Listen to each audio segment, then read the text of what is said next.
จะได้กล่าวนะครับคำถวายจะได้กล่าวคำเวนตาลนะครับตาลไส้ตาลแตนในฉบับของล้านนาไทยเฮาครับทุกที่ทุกวัดไม่ว่าจะเป็นอารามหลวงอารามน้อยวัดเก่าวัดใหม่นะครับเวลาจะสร้างจะแปลงของที่มันมีอยู่แล้วเนี่ยครับจะต้องทำพิธีตาลไส้ตาลแตนเพราะว่าเดี๋ยวสักกรรมพระสงฆ์สูดถอนแล้วก็จะตุ๊บนะครับอันนี้ก็คือเราจะต้องทำพิธีตาลไส้ตาลแตนขอขมากรรมก่อนทุกสิ่งทุกอย่างในวัดในวาแม้แต่ทรายเม็ดเดียวครับได้ย่ำออกไปนอกวัดก็ถือว่าเป็นหนี้ส่งละนะครับดังนั้นก็วันนี้เรามารวมกันนะครับทุกคนทุกท่านเนิบในภายใต้ร่มบารมีธรรมของหลวงพ่อพระเจ้าท่านเจ้าคุณพระภาวนาธรรมภิรัตน์วิปัสสนาธุระนะครับท่านเจ้าอาวาสและเจ้าคณะอำเภอเมืองเชียงใหม่พร้อมกับพระสงฆ์องค์เดชได้จัดเตรียมไว้เป็นที่เรียบร้อยเครื่องประดับตกแต่งทั้งหลายนะเป็นเครื่องสังฆทานก็ดีเป็นเครื่องที่อยู่ในสเปาคำก็ดีก็เตรียมไว้เรียบร้อยนะครับเป็นฝีมือของท่านอาจารย์ปรีชาพิทุพิแจ็คนะครับจากเจ้าวาดวัดช่างทองนะครับต้นเงินต้นคำทั้งหลายนะครับที่เขาได้เตรียมไว้แล้วนะครับหลวงข้าเจ้าก็จะได้เตะทำแห่แจงเจดีย์เฮานี่นะครับจะได้ทำพิธีสูดถอนอันนี้ครับมันมีนี่เนาะเนี่ยใส่นี่เลยครับตั้งจิตอธิษฐานเนอะเดี๋ยวผมจะได้กล่าวคำต่างๆทั้งหมดนะครับหมู่เฮาก็ตั้งจิตอธิษฐานไปโรคภัยไข้เจ็บสิ่งที่บดีบางามครับที่มันอยู่ในสถิตอยู่ในร่างกายของเฮานะครับหรือว่าแม้แต่อยู่ในจิตใจของเฮาก็จะปลดจะปล่อยจะขอขมาวันนี้ให้มันเสี่ยงสุดเนาะครับก็เป็นสิ่งที่เป็นโอกาสที่ดีเนอะครับเรียนเชิญนะครับมันเป็นฮีทฮอยแบบเบ้าโบราณของล้านนาไทยนะครับที่อื่นเพิ่มมาเยอะกันนะครับนี่เฮานี่นะครับประเพณีล้านนาของเฮานี่นะครับถือว่ามีความละเอียดเรียบร้อยนะครับ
กับ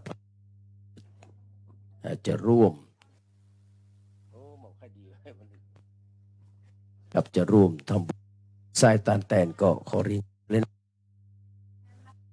ขอเรียนเจอเลเนอร์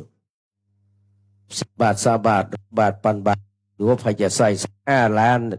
บูรณะเที่ยเดียวจบเลยนะครับ แล้วก็แล้วเลยกับเรียนเจอเลยนะครับ เดี๋ยวเขาจะได้ตั้งจิตอธิษฐานเอาขึ้นไปวางที่สเปาเขาลำใหญ่นะครับได้ข้ามตัดทางของโอคะวัตตาสงสารนะครับ ตามประเพณีตามความเชื่อของคนล้านนานะครับก็จะบอกกล่าวแก่สิ่งศักดิ์สิทธิ์ทั้งหลาย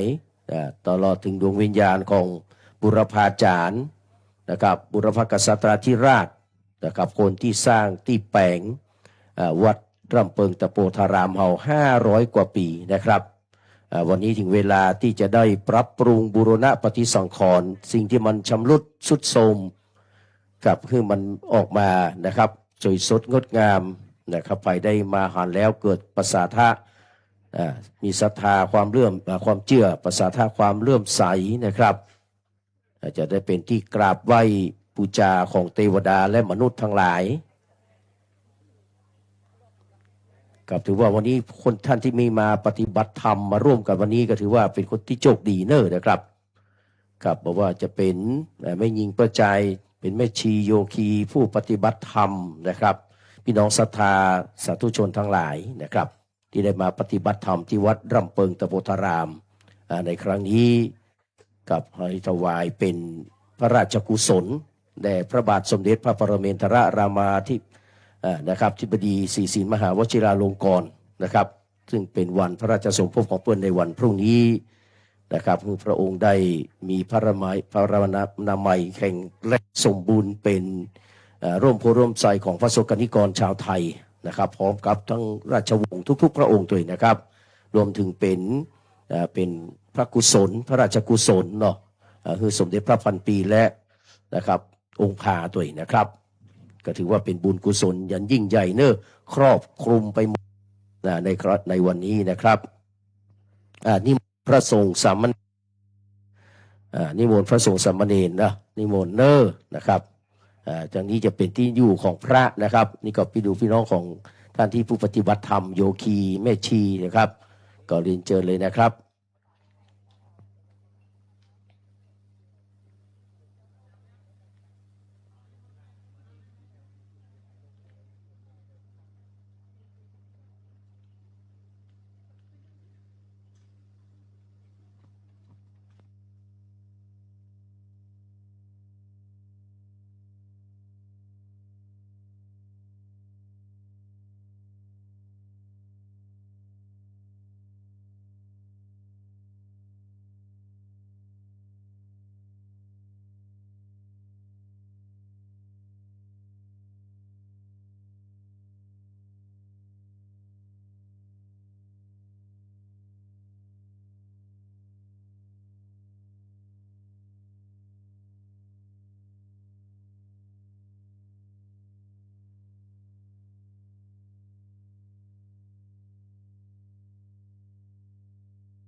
กับท่านใดที่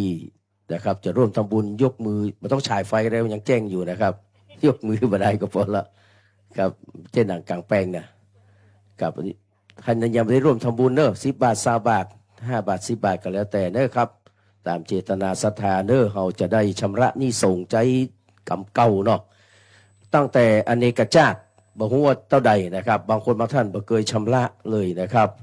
เพราะว่าเขาบ่ฮู้ว่านะครับภายในบริเวณนะครับพุทธจักรแห่งนี้นะครับที่เป็นเขตวัดวาอารามนะครับเขาได้ทำมาอย่างไปพ้องบางเตื้อก็ตั้งใจก็ดีบ่ตั้งใจก็ดีบางเตื้อบ่ได้เจตนานะครับก็ถือว่าเป็นกรรมนะครับแล้วมันจะเป็นนิวรณ์สิ่งที่มากั้นขวางความสุขความเจริญกับในวันข้างหน้านะครับบางเตื้อเขาอย่างมันบ่สำเร็จสักเตื้อนะครับเพราะเขามีนิวรณ์นะครับบางเตื้อบอกว่าเกิดจากสาเหตุใดซึ่งวิทยาศาสตร์บ่สามารถจะพิสูจน์ได้ครับนอกจากท่านโยคีแม่ชีผู้ปฏิบัติธรรมทั้งหลายจะเข้าถึงตรงนี้มันเป็นเรื่องของปัจเจกตัวนะครับแต่นี่อู้เรื่องส่วนรวมนะครับกับขอบคุณอนุโมทนากับทุกคนทุกท่านเน้อนะครับจะได้เอาไปใส่ในสเปาคำลำใหญ่กับจะได้ขี่ข้ามเนาะโอคะวัตตะสงสารสมุทรสาครนะครับแห่งนี้คือไปถึงฝั่งนิพพานเหมือนที่เราได้ตั้งใจกันเอาไว้นะครับขอบคุณอนุโมทนากับท่านที่มีโอกาสนะครับแต่ญาติน้ำหมายตาในวันนี้ก็เช่นเดียวกันนะครับกับเรียนเชิญทุกคนทุกท่านนะครับเป็นโอกาสดีเนอะใครอยากจะร่วมทำบุญนะครับเรียนเชิญนะครับไม่ต้องนักหนาปะปั้นนะครับกับเอาเท่ากำลังทรัพย์ที่เขามีอยู่นะครับตั้งจิตตั้งใจนะครับก็ดีก็แล้วกันนะครับยินดีต้อนรับทุกคนทุกท่านเนอะเข้าสู่อารามขวงแก้วอันเป็นรมณียสถานนะครับของวัดร่ำเปิงตะโพธารามภายใต้ร่มปรมีธรรมของนะครับท่านเจ้าคุณพระภาวนาธรรมภิรัตน์นะครับวิปัสสนาธุระกับเจ้าอาวาสแล้วก็เป็นเจ้าคณะอำเภอเมืองนะครับกับเรียนเชิญทุกคนทุกท่านเนอะสอหาที่นั่งนะครับทางด้านทางปุ้นก็ยังมีเหลืออยู่นะครับที่นั่งนะครับกับมีเก้าอี้นั่งสบายสบายเนอะนะครับฟังตู้เจ้าเทศธรรมนะครับพร้อมกัน5ผูก5กันนะครับแล้วก็จะมีการเจริญพระพุทธมนต์แล้วก็สูตรถอนแล้วก็ตาลทรายตาลแตนนะครับเอาใจสัญลักษณ์ของสเปาคำเล่มใหญ่ลำใหญ่นะครับเป็นของกินของตาลเนอะปกติแล้วไผ่มีขิงข่าจักไข่นะครับมะกรูดเอาใส่ได้นะครับใส่ได้หมดเลยแต่ถ้ามันมีเขาก็ใจเงินทองนะครับเป็นของแตนนะครับเพราะว่ามีเวลาจะไปซ่อหาใบมะกรูดจักไข่นะครับกะปิน้ำปลาใส่ได้หมดทุกอย่างนะครับทุกสิ่งทุกอย่างเลยนะครับ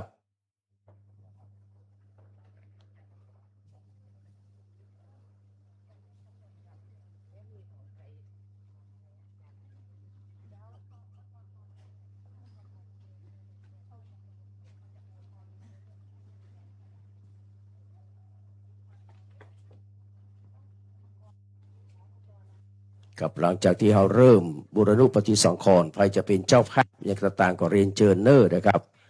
เรียนเชิญจากนี้ไปกับฟังข่าวนะครับประชาสัมพันธ์งานบุญของทางวัดร่ำเปิงตะโพธารามนะครับกับนิมนต์ครับครูบาอาจารย์สังฆเถระพระภิกษุสามเณรเนอร์นะครับตอนนี้พระเดชพระคุณหลวงพ่อนะครับพระภาวนาธรรมภิรัตน์วิปัสสนาธุระเจ้าวาดกำลังเดินมาแล้วนะครับ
ยังมากันเรื่อยๆนะครับ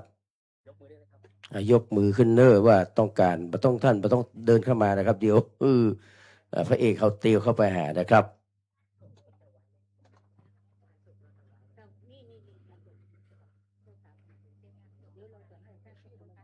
ก็ถวายการต้อนรับหลวงพ่อพระครูสุวิมลธรรมรักษ์นะครับหลวงพ่อสุนทรจักรวโรอันนี้ก็เป็นนามวัดลอยเคราะห์นะครับวัดลอยเคราะห์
งาน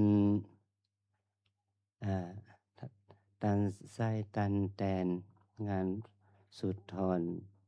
เพื่อที่จะบูรณะพระธาตุเจดีย์มันก็เป็นงานแรกของอาจารย์เนาะอาจารย์ยังไม่ค่อยรู้เรื่องอะไรเท่าไหร่ขอให้พิธีกรศาสนาพิชาจารย์ศาสนาก่อนได้ช่วยแนะนำด้วยว่าจะทำอะไร1 2 3เนาะวันนี้เรามีงานที่วัดพระสิงห์มีการ ทักขินาเจริญพุทธมนต์สมโภชพระธาตุพระสิงห์ประจำปีมะโรง อันเป็นปีประสูติประสมเด็จเสด็จพระราชสมภพของพระบาทสมเด็จพระเจ้าอยู่หัว ประสงค์นั่นเจ็ดที่ได้รับนิมนต์แล้วก็มีพระเถระผู้ใหญ่ ท่านไปที่พระสิงห์ก่อนเพราะว่าเราไม่ได้ฟิกเวลา ถ้าเขาพร้อมท่านจะได้มาหาเรานะกิจน้อยใหญ่ แต่เราที่เราทำทั่วไปก็ทำที่อุโบสถหรืออุโบสถตอนนั้นอาจารย์ไปอยู่ไหนไม่รู้ไปต่างประเทศไม่รู้นะจำไม่ได้แล้วสงสัยไปต่างประเทศไม่รู้ขอรื้ออุโบสถยังไงนะเรามาเขาส่งภาพไปให้เราเห็นเท่านั้นนะแต่วิหารก็ทำแบบย่อมๆด้วยนะแต่เราทำพระธาตุเจดีย์นี่มันเป็นงานของเจ้าหน้าที่ทางกรมศิลปากรเป็นแม่งานนะเพราะแล้วก็เขาได้เอางบประมาณของแผ่นดินมาใช้บูรณะปฏิสังขรณ์นะได้จ้างช่างผู้รับเหมามาบูรณะปฏิสังขรณ์แต่กิจนี้เป็นกิจของพวกเรานะเพราะว่าเราทำเป็นกิจที่เราต้องทำเพื่อขอโอกาสกับบุรพาจารย์ครูบาอาจารย์เสวาให้งานนี้ให้สำเร็จรุ่ร่วงไปดีเพื่อความมั่นคงถาวรของโบราณวัตถุโบราณสถานแห่งนี้นะแม้ว่าเราจะไม่มีสิทธิ์โดยกฎหมายแต่เราก็มีสิทธิ์ที่จะเคารพบูชานะเราจะให้เราเคารพบูชาบูรณะปฏิสังขรณ์นั่นเพื่อให้งานนี้ดำเนินไปได้ดีสืบต่อไปเราเรียกภาษาชาวบ้านทางเหนือเราว่าตานทรายตานแตนถวายทานเพื่อที่จะเป็นการอุทิศไปถึงบรรพชนบรรพบุรุษนะแล้วก็เราให้ทานนี้เพื่อตอบแทนคุณของบรรพชนของเราคือพระเจ้ายอดเชียงรายพระนางอัฏฐบาเทวีเป็นต้นพร้อมด้วยพระมหาเถรสังฆะที่ท่านได้สร้างวิหารและสร้างอุปเจดีย์โบสถ์วิหารนี้ขึ้นมาแก่เรานะ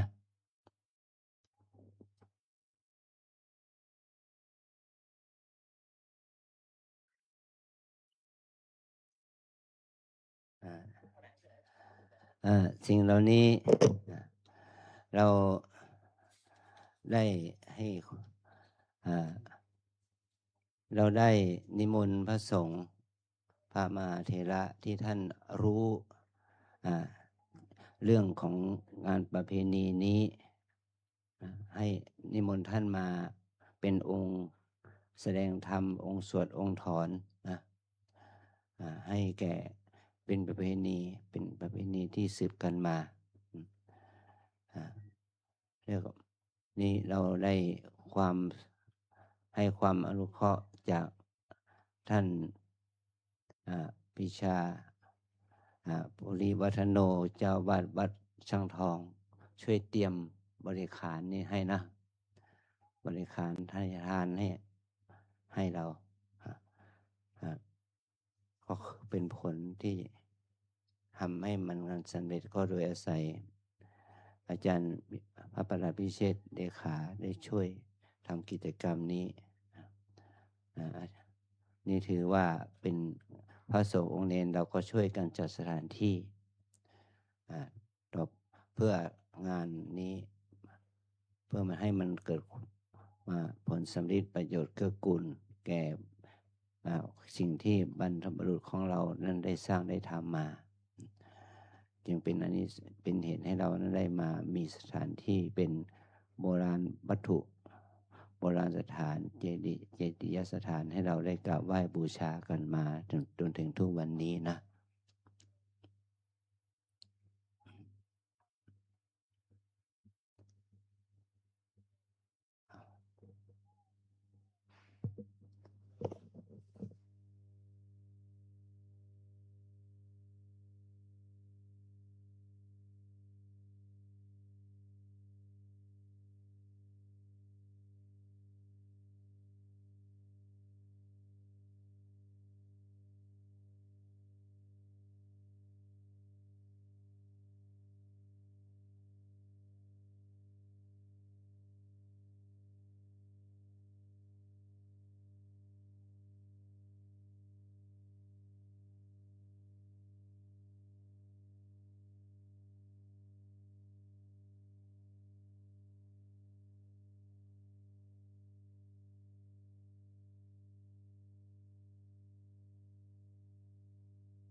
ครับถวายการต้อนรับหลวงพ่อพระครูวิทิตศาสนาธรนะครับผู้ช่วยศาสตราจารย์ด็อกเตอร์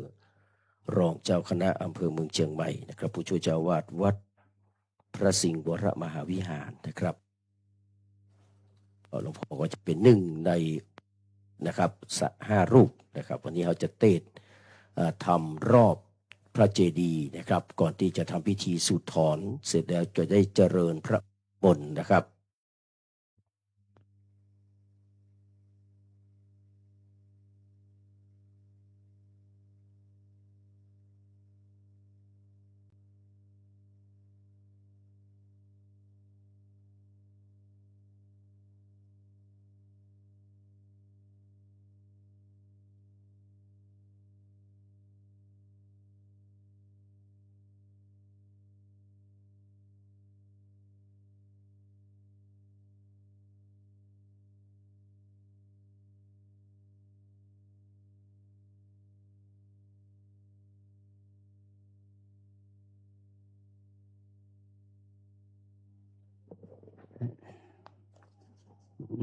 จุดหมายจากสำนักศิลปากรที่7เชียงใหม่ตำบลช้างเผือกอำเภอเมืองเชียงใหม่จังหวัดเชียงใหม่ได้นำหนังสือมาที่วัดลำเปิงเราวันที่7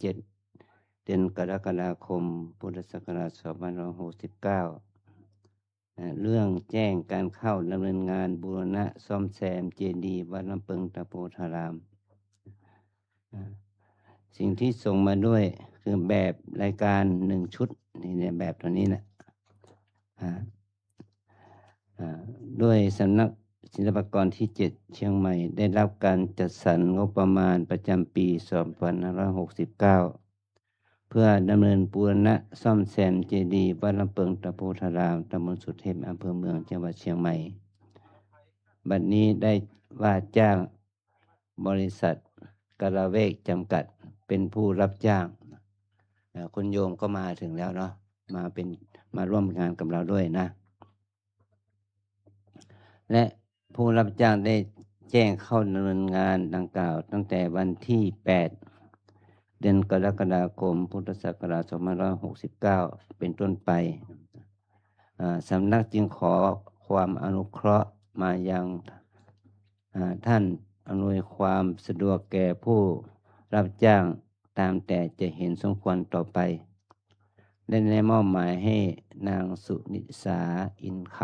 ำนายช่างศิลปกรรมปฏิบัติงานโทรศัพท์0992979696เป็นผู้ประสานงานในการดำเนินงานจึงนมัสการมาเพื่อโปรดทราบและให้ความอนุเคราะห์ต่อไปด้วยจะขอบคุณยิ่งขอนมัสการมาด้วยความเคารพภายในประยูนธรรมจักรในช่างศิลปกรรมอาวุโสผู้รักษาราชการแทนผู้อำนวยการสำนักศิลปากรที่7จังหวัดเชียงใหม่นี่หนังสือที่เราได้รับวันที่16เดือนกรกฎาคม2569เวลา 14:11 นาทีนะที่เจ้าหน้าที่ขอรับงบประมาณของการซ่อมแซมมีดังต่อไปนี้นะมีจำนวนเงิน 978,917 บาท 68 สตางค์นี่เป็นงบของทางกรมศิลปากรว่าจ้างให้แก่บริษัทกระเวกจำกัดนะมีการเอาข้าวท่านจะบูรณะตั้งแต่ยอดฉัตรเจดีย์ยอดฉัตรเจดีย์มาปิดทองคำใหม่ปิดคำใหม่แล้วก็ทำการปิดทองส่วนที่เป็นทองนะโดยปิดทองแล้วก็ฉาบทำความสะอาดแล้วก็ฉาบองค์พระธาตุเจดีย์นะฉาบองค์พระธาตุเจดีย์ลงมาถึงข้างล่างโดยมีการทำความอนุรักษ์ซ่อมแซมส่วนที่แตกส่วนที่ร้าวให้มันเรียบร้อยให้มันดีรวมไปถึงทำรัดองค์พระธาตุด้วยในส่วนที่มันให้มันส่วนที่มันแตกร้าวนั้นนะใช้เวลาทางช่างเขาก็บอกว่าจะใช้เวลาทำงานนี่ประมาณสัก1-2 เดือนเท่านั้นแหละนะเพราะว่างานมันไม่มากแต่ถ้าช่างเขาทำได้ไวมันก็ดีเนาะในภายในให้มันเสร็จภายในหนึ่งพรรษาเนี่ยเนาะออกพรรษาเขาได้ซีองค์ใหม่ฉลองกฐิน ขอให้ได้ใช้งานกฐินเป็นตัวสมโภชนะกัน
ครับถวายการต้อนรับครูบาเจ้าจันทรังสีนะครับท่านพระครูประภัตธรรมรังสีเจ้าคณะตำบลศรีภูมิเขต5เจ้าวัดกุเต้าครับหลวงพ่อพระครูอดุลศิลกิจนะครับ เจ้าคณะตำบลหายาเขต1วัดธาตุคำกับวันนี้9วัดนะครับที่เขานิมนต์มาก็มีวัดดับภัยกำลังเดินทางมาครับหลวงพ่อโอภาสปัญญาคมรองเจ้าคณะอำเภอเสมิงวัดดับภัยหลวงพ่อวัดลอยเคราะห์มาแล้วนะครับหลวงพ่อพระครูวิทิตศาสนาธรผู้ช่วยศาสตราจารย์ดร.วัดพระสิงห์มาแล้วนะครับหลวงพ่อพระครูโคสิตปริยติยาพรเจ้าคณะตำบลสุเทพเขต1วัดป่าแดงมหาวิหารมาแล้วครับท่านพระครูสมุบุญเลิศชยวังโสเจ้าคณะเจ้าอาวาสวัดอุโมงค์สวนพุทธธรรมมาแล้วนะครับเหลือแต่วัดผาลาดกับวัดยางกวงซึ่งกำลังเดินทางมานะครับ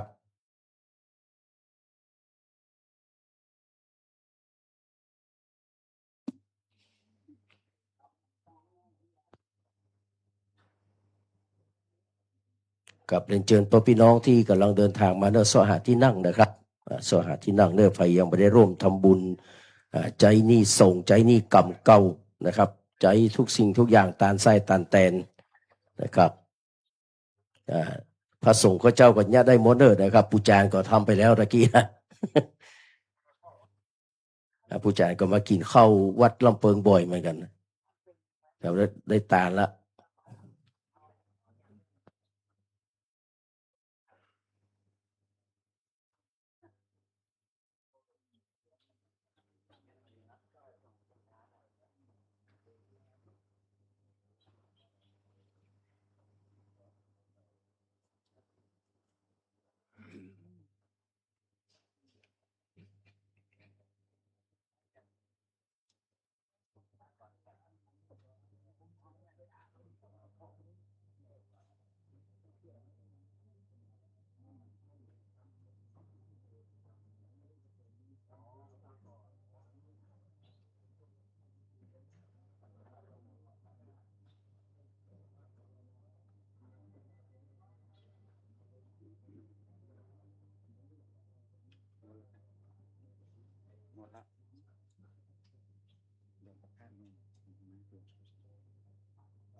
ขโยมครูบาจันทรังสีเนอะลืมแว่นตา เอาแว่นตาเมื่อครูบากำกับขโยมวัดกุเต้าเนอะนะครับ หรือว่าพระสงฆ์สามเณรก็ได้นะครับ วัดกุเต้า ขอเอาแว่นตามาให้พระครูบากำนะครับ ขอบคุณครับ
เอาขอพานดอกไม้สักพานมีก่อนมีพานดอกไม้พานขอนิมนต์เปิ่นขอเชิญครูบาอาจารย์จัดพานดอกไม้สักพาน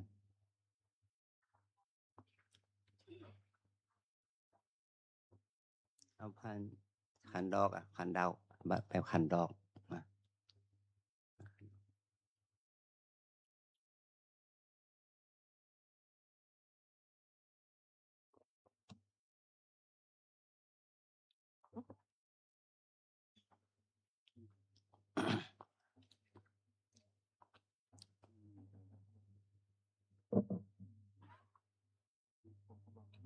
ครับสำหรับพระสงฆ์ที่จะได้เทศธรรม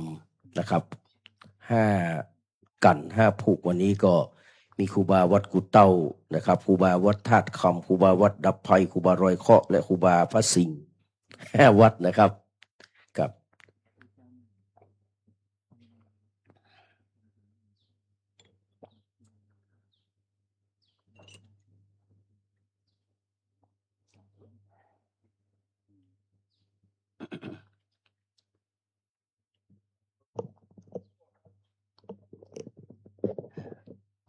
วันนี้บุญนี้โชคดีเนาะ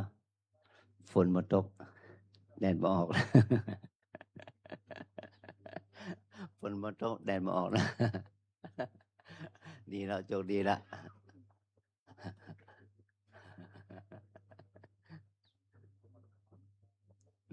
อืม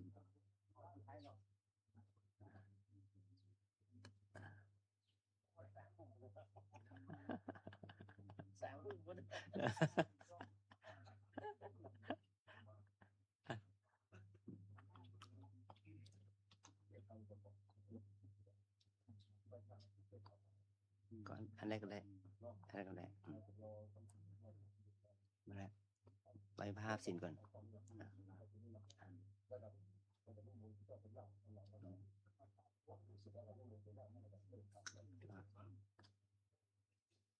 ครับเพื่อเป็นการเสียเวลานะครับ จากนี้ไปเราจะได้นำเข้าสู่พิธีตานแตนนี่สงฆ์จะนี่กรรมเก่าทั้งหมดเป็นลำดับแรกพนักงานเทียนชนวนอยู่กับที่เนอขออาสาสมัคร1 ท่านนะครับ เป็นผู้จุดนวลถวายแด่พระเดชพระคุณพระภาวนาธรรมภิราชวิปัสสนาธุระเจ้าวาดและก็เจ้าคณะอำเภอเมืองเชียงใหม่นะครับขอ1 ท่านเนอสำหรับท่านที่จะจุดเทียนชนวนเอาพินานครับเลยครับในเวลา17 นาฬิกา 39 นาที เป็นเวลาดีนะครับกราบไหว้สาราธนาพระเดชพระคุณพระภาวนาภิราชวิปัสสนาธุระนะครับเจ้าวาดวัดร่ำปึงตะโพธารามเจ้า เมืองจังหวัดเชียงใหม่นะครับได้เมตตาอธิษฐานจิตจุดเทียนปูชานะครับกราบปรารถนาด้วยความเคารพทุกท่านนะครับได้ประนมมือขึ้นเนอ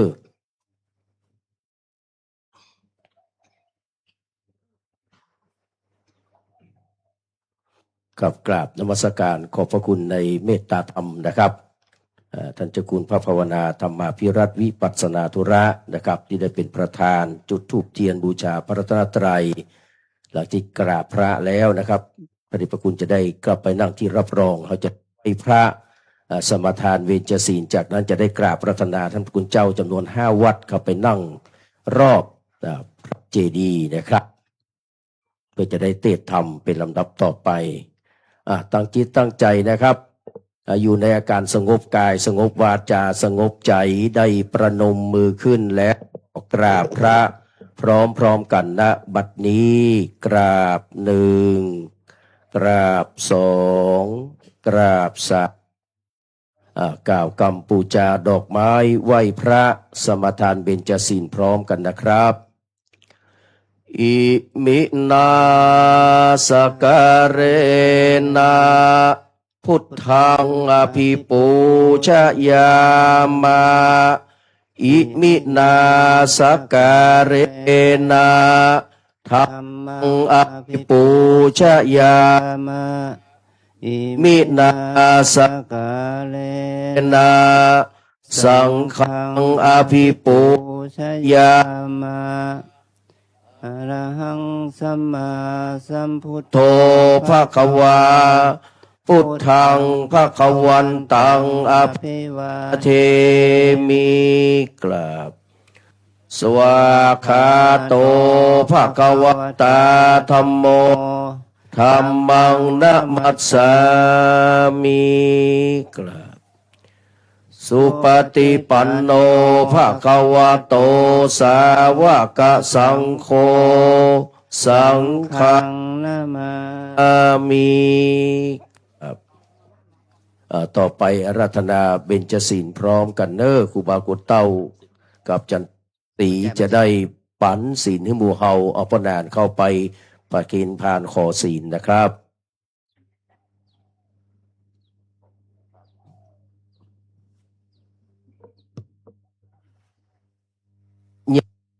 เตทายาติสรเนนะสหปัญจศีลานิยาจามะทุติยัมปิมะยังพันเตวิสุงรักนัฏฐายา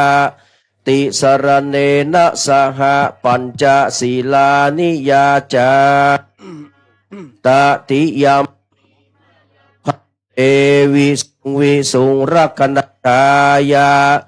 ติสรเนนะสหปัญจศีลานิยาจามะนะโมตัสสะภะคะวะโตอะระหะโตสัมมาสัมพุทธัสสะนะโมตัสสะภะคะวะโตอะระหะโตสัมมาสัมพุทธัสสะนะโมตัสสะภะคะวะโตอะระหะโตสัมมาสัมพุทธัสสะนะโมตัสสะภะคะวะโตอะระหะโตสัมมาสัมพุทธัสสะนะโมตัสสะภะคะวะโตอะระหะโตสัมมาสัมพุทธัสสะนะโมตัสสะภะคะวะโตอะระหะโตสัมมาสัมพุทธัสสะพุทธังสรณังกัจฉามิพุทธังสรณังคัจฉามิธัมมังสรณังกัจฉามิธัมมังสรณังคัจฉามิสังฆังสรณังกัจฉามิสังฆังสรณังคัจฉามิตุติยัมปิพุทธังสรณังกัจฉามิ ทุติยมปีพุทธังสรณังคัจฉามิ ตุติยมปีธัมมังสารนังกัจฉามิ ทุติยมปิธัมมังสรณังคัจฉามิ ตุติยมปีสังฆังสารนังกัจฉามิ ทุติยมปิสังฆังสรณังคัจฉามิ ตติยมปีพุทธังสารนังกัจฉามิ ตติยมปิพุทธังสรณังคัจฉามิ ตติยมปีธัมมังสารนังกัจฉามิ ตติยมปิธัมมังสรณังคัจฉามิ ตติยมปีสังฆังสารนังกัจฉา ต มิ ติยมปิสังฆังสรณังคัจฉามิ ติสรณะกะมะนังนิธิตัง อามะพันเต ปานาติปาตาเวระมณีสิกขาปตังสมาธิญามิ ปานาติปาตาเวระมณีสิกขาปตังสมาธิยามิ อะตินนาตนาเว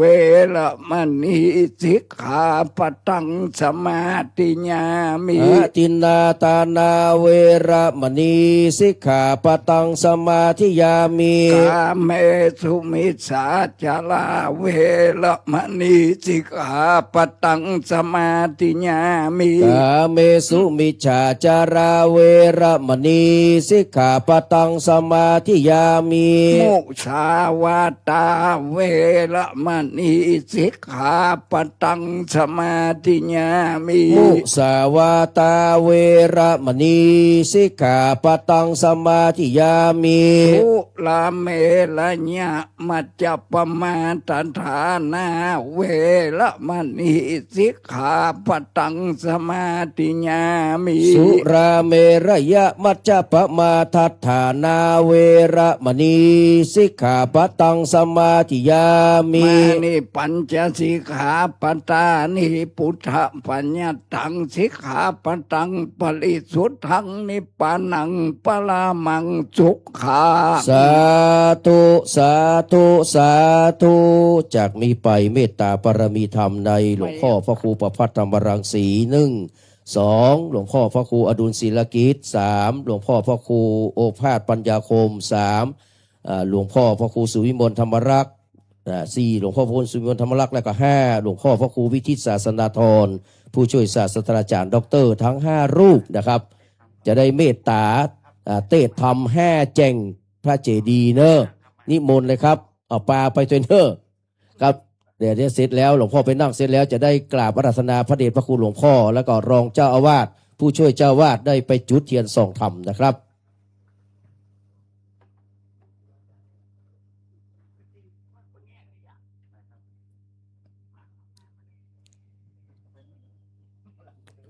ถวายไม้ตัวเนอะนะครับมีแล้วเนาะไม้มีประจำจุดแล้วนะครับ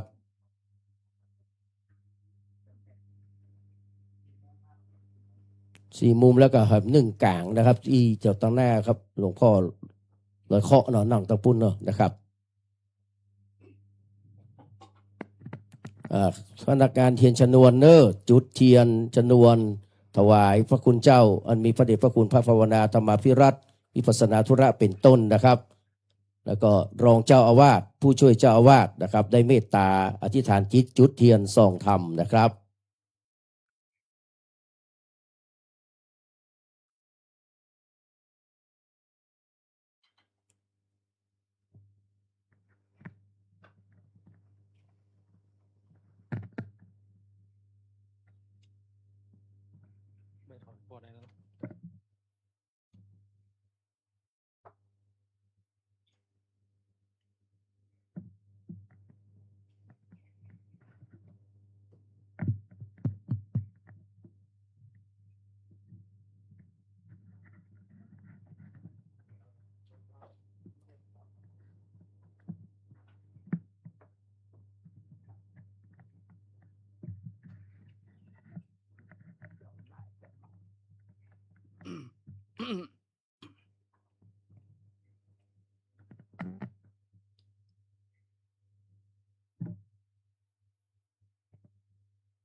ธัมโมมังคละสัมพุทโตคัมภีร์โรใหญ่เยศขออาราธนาลูกศิษย์พระพุทธเจ้าเตเตสนาธรรมธรรมังธรรมังอนุกัมปิมังปะจังอาราธนังกะโรมา นะโมตัสสะภะคะวะโตอะระหะโตสัมมาสัมพุทธัสสะ นะโมตัสสะภะคะวะโตอะ กัตวา ระ นัม โต ปิสัมภะติ สัมมาสัมพุทธัสสะญาติสังวัมปันเตเปญจังกาติสังลามพันเตพัลลังกันลยานากาเดกันลยานังปะปังกาเลจะปะโอลาโสตุจันนาสัมโกเดสานตังลายตั้งยิงใจหนุ่มเทามีใจก็เศร้าจื่นเจยบานมานะมันสังการยอมอัตถาใส่เกลานิดนั่งเกลาสู่สันนิบาตเพื่อฟังโอวาทคำสอนแห่งพระจินดาวรโลกไฟเหือเป็นไม่ไกลส่องมักกะต่างจริงปากันสวางการน้อยกันใหญ่เอาใจฟังไฟต่างธรรมะฟังแล้วฮือจำแจ้งตามดังพระใดแสงเตสนาจุมีสติบอกกาสักแส่ใจบอกข้องแววการงานแต่งใจช่วยตามจอยจอดอิติภาโมกอินดีสัทธาดีพระอาบอกเข้าสู่วงบาทเนจจาทิฏฐิอารมณ์ก็เดจุเอานี้ห่างแผนใจว่างคำสอนดีจำชื่อไว้อย่างนับใดฟังเป่าฟังได้จุ่งกันโดดหมายทำโลอย่ากวนเก่าโอกระทำฟังแล้วก็จดจำแผนแล้วก็เก็บเอาแก่นเอาสารนักอย่าเฮือปวนเดตานโกตัวเท่าอันอยู่เฝ้าเต้าดอกบัวบานแม่นว่าเมินนานเป็นหัวบ่ได้ต้นจั่วไก่สอนไก่ผ้ามอนนิ่มเพิงอยู่มันเล่นไก่ตาก็ปากันมาสอดสอดล้อนเอายอบัวไข่อุปปาไมดังที่เล่าก็มาไดหมู่เจ้าหญิงใจมาฟังบ่ได้ฟังเบาบ่ลูกเข้าถึงไปบ่ทิพย์โดยสายสืบสนบ่ได้สืบคนเอาแก่นเอาสารดังกบเฝ้าดอกบัวบานปังเป่ามันดังนี้เล่าแต่เตรียมมาหย่อยยาบ่อย่าใจและนาสาธุจันนาเลยมวลมากหน้าอำเกิดมาไต่ลูกฟ้าขัดจังสัตว์สิ่งนานา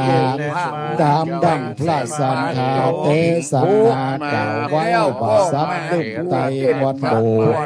บอกว่าสัตว์น้อยกู้ยิงใจ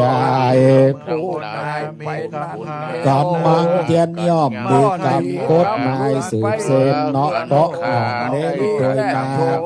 ตามบ้านคาถาบาลีว่ากำมุนาวัตติโลโกอ่านว่ากำทั้งหลายนี่นาจักได้สิ่งใดจะบอกแจ้งได้รับเอาเข้า ละจิงแสงเตเตว่ามาจากเหตุแห่งการมีด้วยว่าการจะได้ก็ใจสุขกายะกรรมังการกระทำโดยกายวาจีกรรมังการกระทำโดยวาจาโนกรรมังการกระทำโดยใจพุทธจงเกิดสามปัญญานี้เป็นต้นเหตุผู้เกิดตัวกรรมกรรมังคือการกระทำการงานทั้งหลายเป็นจ ที่จังเป็นที่ตั้งแห่งการชั่วร้ายและการทุกข์ขีทุกข์ก็ดีมีลิ่งคอนเป็นกลางเดือดร้อนเหือแก่ตามและตนตัวตั้งหมอมด้วยกายและติดมือประกอบว่าจีกรรมการกระทำต่อด้วยวาจาคำไขมิโลธรรมะก่อสุภาพตูกานาบ้างอันกุศลทำการกระทำตามใดเป็นตามจอบประกอบแต่กองดีเป็นกองบอกดีโตนำมาแต่ทุกไรอยู่ดูการโดน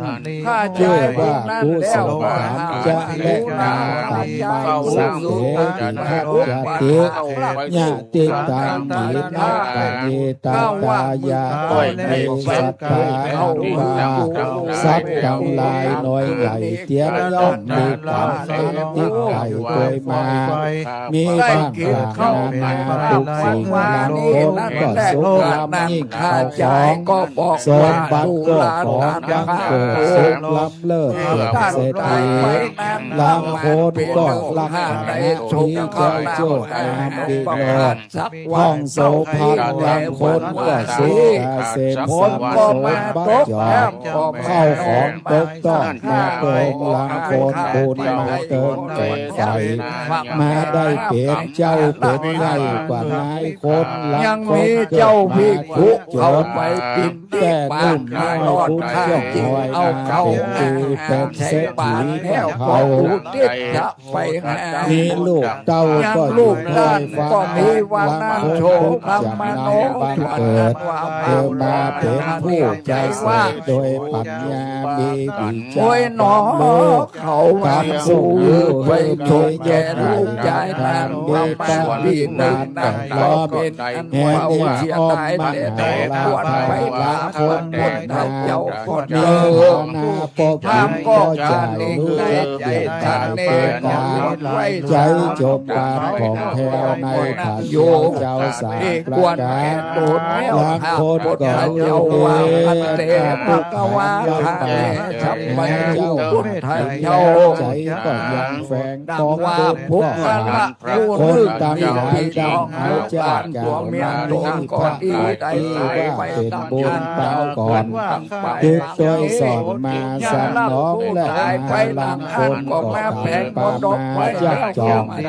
ตกเขตห้องอนาถาทุกเวทผู้ตายนั้นก็จะได้กินโคตรกันอย่าขอกินลังคนด้วยเขาดินคืนลองกล้าขายต้องเตียวโหนลังคนตุกอับโจรใหม่มาถอยเขาขอลังคนเป็นสมองตื่นยามาทำบุญหืดตามอินทิศไว้ห้องตายไปเขาหลายด้วยใจใส่ศรัทธาแห่งเกิดธรรมก้อยไม่ยงอดไล่กับตายโดยลังคนมาหนุนดมเตามีหลวงเตาก็หมดใจมาดังกองไฟก็หนีไปสู่เรือนดงพกลงมีนั่นแต่คุณนาติลูกมาเป็นกินเหล้าเมายาลูกก็ฟังกันจะสอนสั่งเป็นผู้ของห้องล้อมไฟนี่มดมาผีผู้โชคไข่ปุ๊บเอาไม้ลูกเป็นอันแต่พานมีสัตว์การก็ยากสอนเข้าน้ำโพจะนาอาหารได้จาดุกได้ส่งดุกตาได้ศึกษาเรียนเล่าเรียนเชียงรายเพื่ออุทิศสัตว์ส่วนบุญไปแผ่ลูกแห่งมาและชวนเข้าของพ่อแม่เที่ยวสวดแซ่เดินทางก็เกิดมีแก่ลูกด้านฟ้ามาแม่คนได้ปนยามาเป็นเนื้อที่แล้วเอาบุญนี้ไปเลยยันพาเลิศจาวันวิมานคำก็ได้เพิ่งหาสไลบ่ได้กินแรงกับแฝงฟักไฟเลี้ยงลูกเพื่อนใหญ่ก็บ่มีคุณล้างทองเป็นมาหนุนมาตอบลูกเกิดมาต่อเสด็จแต่แปดลักษณะมีหูตาลวกบอดตีนมืององอดกดอุดแข้งขาพุดเงาเมื่อรู้เหตุว่าลูกโดนได้เสวยชำปฏิทินแล้วก็มีใจจมยืนยินดีมากกุศลดอกไม้หลังยันไม่ไว้ พุทธเจ้าว่าพันเทพะคะวะการเทพะพุทธเจ้าพระนั้นว่าการดูทานก็มีพละอานิสงส์อันมากนักหนาแต่และอันว่าลูกแห่งข้าอันตายไปนาข้าก็ได้ชกเข้าอันงานมีกิจทุกวันก็ทานนานน้องมาตัดลงก็เป็นผู้ชนะกรรมเทตาแยกมาเกิดเจ้าทั้งหลายมีพระคุณเจ้าเป็นวัฒนันสัมปติจงก็เกิดมีแก่ลูกแห่งข้ามากนักก็ล้วนได้โปรดจากเห เพื่อ ตุ หันเห นี้ ตุ ได้ ทุก เถิ อย่าง ด จะลงวิ ที่ ตา ไว้ ส ก่อ วย น ป ว่าน ตา วันที่สาม ตั้ บุญ ง แล จะ สั ตั้ ท ง ธา สา วัน น สัพพะ เตเตว่ากรรมทั้งหลายมีเหตุ คือแก่พระผู้นั้นด้วยคาถาว่าตตวานำวิสังไปสาสังคัสสาติอนาปาอัญญะพระมทังปัญญาญาสัญญาปัญจวัฏเสนาสนังนิจังดูแลต้านพระปุกละได้นิจัยใจดีในกุฎแก้วเจ้าทั้งสามพระฐานกัจจงวิญาชการมีตนว่าคือการรักษาศีลก็อาจจะคือเป็นมโยจะได้แก่ผู้ที่ตายไปแล้วและผู้ยังอยู่เป็นอันมากนักบอกการบอกการจับทุกทางทางจับอย่างแน่เทศนาว่าสาเนเมื่อแล้วธรรมเทศนาแห่งพระพุทธเจ้าอันนี้พระผู้นั้นก็ได้ถึงโสดาปฏิมละเพนโสดาบันตามบุญ กรรม มา ตัว โทษ นี่ นี่ ที่ ที่ กา วัน ร นั้นแหละ ยั พระ ง บุ สั ญ กวันลังเล่โดย วัด ตาม ผู้ที่เสีย เพื่อ ฉั หั น น ญา ปัจ ติ จุ นา บัน อั ก่ น อ นี้ น ชมผู้ที่สักบุญแก่ผู้ โดย ที่ แต่ จักการหลาย มัน มันเป็ เป็นน สา เดอันแสนเพชรร้อนบาปสะท้อนนะตัวยผ่านเหมือนดังพระพุทธเจ้าเทศนาว่ากรรมทั้งหลายทั้งมวลเดนากายกรรมมังวาจีกรรมมังมโนกรรมมังกันว่าคนเราทั้งหลายได้เนียกรรมอันบดีถอยไล่ก็จักปาตัวโตกตำไตไปนรกมกไม่เอาเวจีปุกกะละผู้ใดใดกระทำกรรมอันดีก็จังปาตนตัวไปสู่เมืองฟ้าจะอ่านไปหลอดเมืองฟ้ามหาเนรปานเจ้าเอ็ดนั่นเราทั้งหลายอย่าได้ละสาพมาทอย่าได้ปากันกระทำบาปกับตนกับตัวจุงปากะอย่าได้เมามัวโดยกามาลาดจุงปากันอย่าประมาทตั้งธรรมรักษาศีล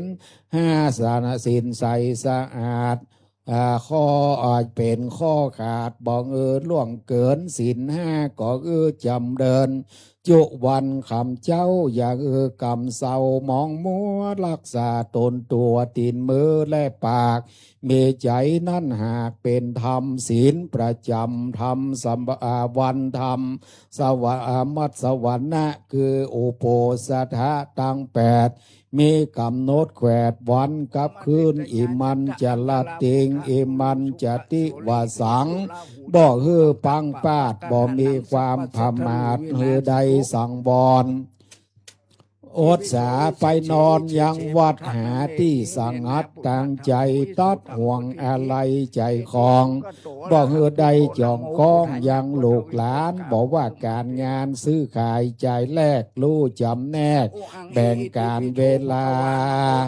6-7 วันมาตึงไข้อดสาเข้าวัดฟังธรรม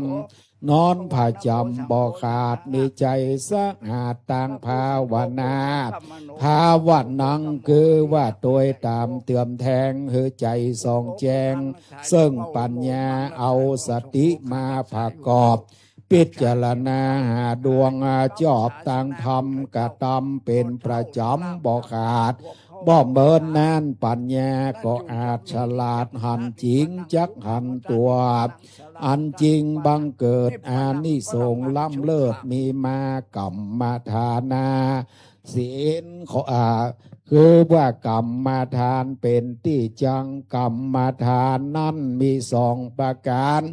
สมถกรรมฐานคือว่ากรรมฐานก็เก้าอาจารย์เจ้าว่ามี40 ดวง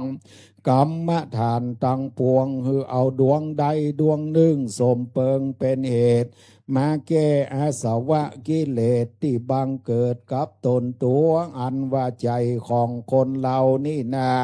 เตียนย่อมต่างกันพ่องมีใจพันโลภะมักโลภใจละโมบตัณหาพ่องก็มีโทสาบังเบียดมีใจกำเกียดโกธาพ่องมีโมหะมัวมืดอวิชชาลึกลืดบองหันทำกามมาลากะนำจำกว่าอารมณ์ล่าขับตามหาว่างามฟังม่วนใจเล้าร่วนตามติดพ่องมีศรัทธาอาจจิตเชื่อง่ายบอกว่าต่างร้ายต่างดีวิปัญญากะมีอธิโมกข์จะมาเป็นโลกหูเบามาถือเอาตัวเก่าพุทธจริตนั่นเล่าบอกฟังภัยก็มีใจอันดีอย่าได้ประมาทก็จักหันหนทางอันสะอาดคือไปลอดเบียงเกี่ยวยอดมาเนลาปานก็มีโดยภาการดังกล่าวมานี้แหละนะกรรมวิปากังนิธิตังขีญาสังวนาวิเศษกล่าวห้องเหตุธรรมเทศนากรรมววิบากก็บังโกมสมเล สาธุสาธุสาธุกราบนมัสการขอบพระคุณท่านพระคุณเจ้าทั้ง5 รูปนะครับที่ได้เมตตาเทศธรรมปืนเมืองนะครับ5 ผูกนะครับ5 กันรอบเจดีย์เป็นที่เรียบร้อยจากนี้ไปหลวงพ่ออดุลจะได้ปิกมานั่งที่รับรองนะครับเราจะได้ทำพิธีเจริญพระพุทธมนต์อย่าสักน้อยหนึ่งเพื่อความเป็นสิริมงคลนะครับพนักงานเทียนชนวนตั้งมั่นอยู่กับตีเนอร์นะครับที่เขาจะจุดเทียนบาท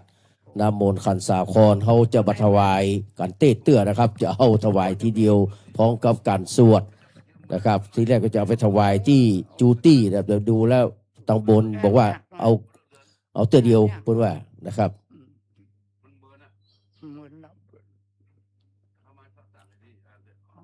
จากนี้ไปหลังจากที่หลวงพ่ออดุลศิลกิจได้มานั่งที่รับรองแล้วนะครับเราจะได้ทำพิธีนะครับจุดเทียนบาทน้ำพระพุทธมนต์นะครับขันสาครถวายแด่ประธานสงฆ์นะครับกับเดี๋ยวรอพระเนนได้จัดสถานที่ที่จะเอาวางกันเตศกันนะครับโอกาสนี้กระผมขอเรียนเชิญนะครับรัตนะอุบาสิกานะครับคุณมารินีวราหกิจนะครับได้เกียรตินะครับจุดเทียนบาทน้ำมนต์ขันสาครนะครับขอเรียนเชิญครับ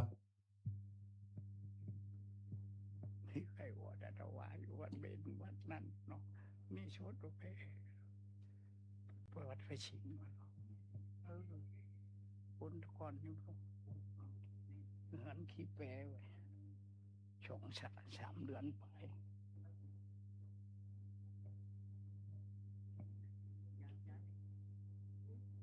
กับขอบพระคุณนะครับคุณมารินีวราหกิจนะครับที่ได้จุดเทียนบาทน้ำมนต์ขันสาครถวายเป็นที่เรียบร้อยนะครับถ้าจะได้ปิกไปนั่งที่รับรองนะครับวิปติปฏิภาหายะสัพพสัมปติสิทธิยาสัพพทุกขวินาศายะปริตังพรูทะมังคลังวิปติปฏิภาหายะสัพพสัมปติสิทธิยาสัพพพยวินาสัง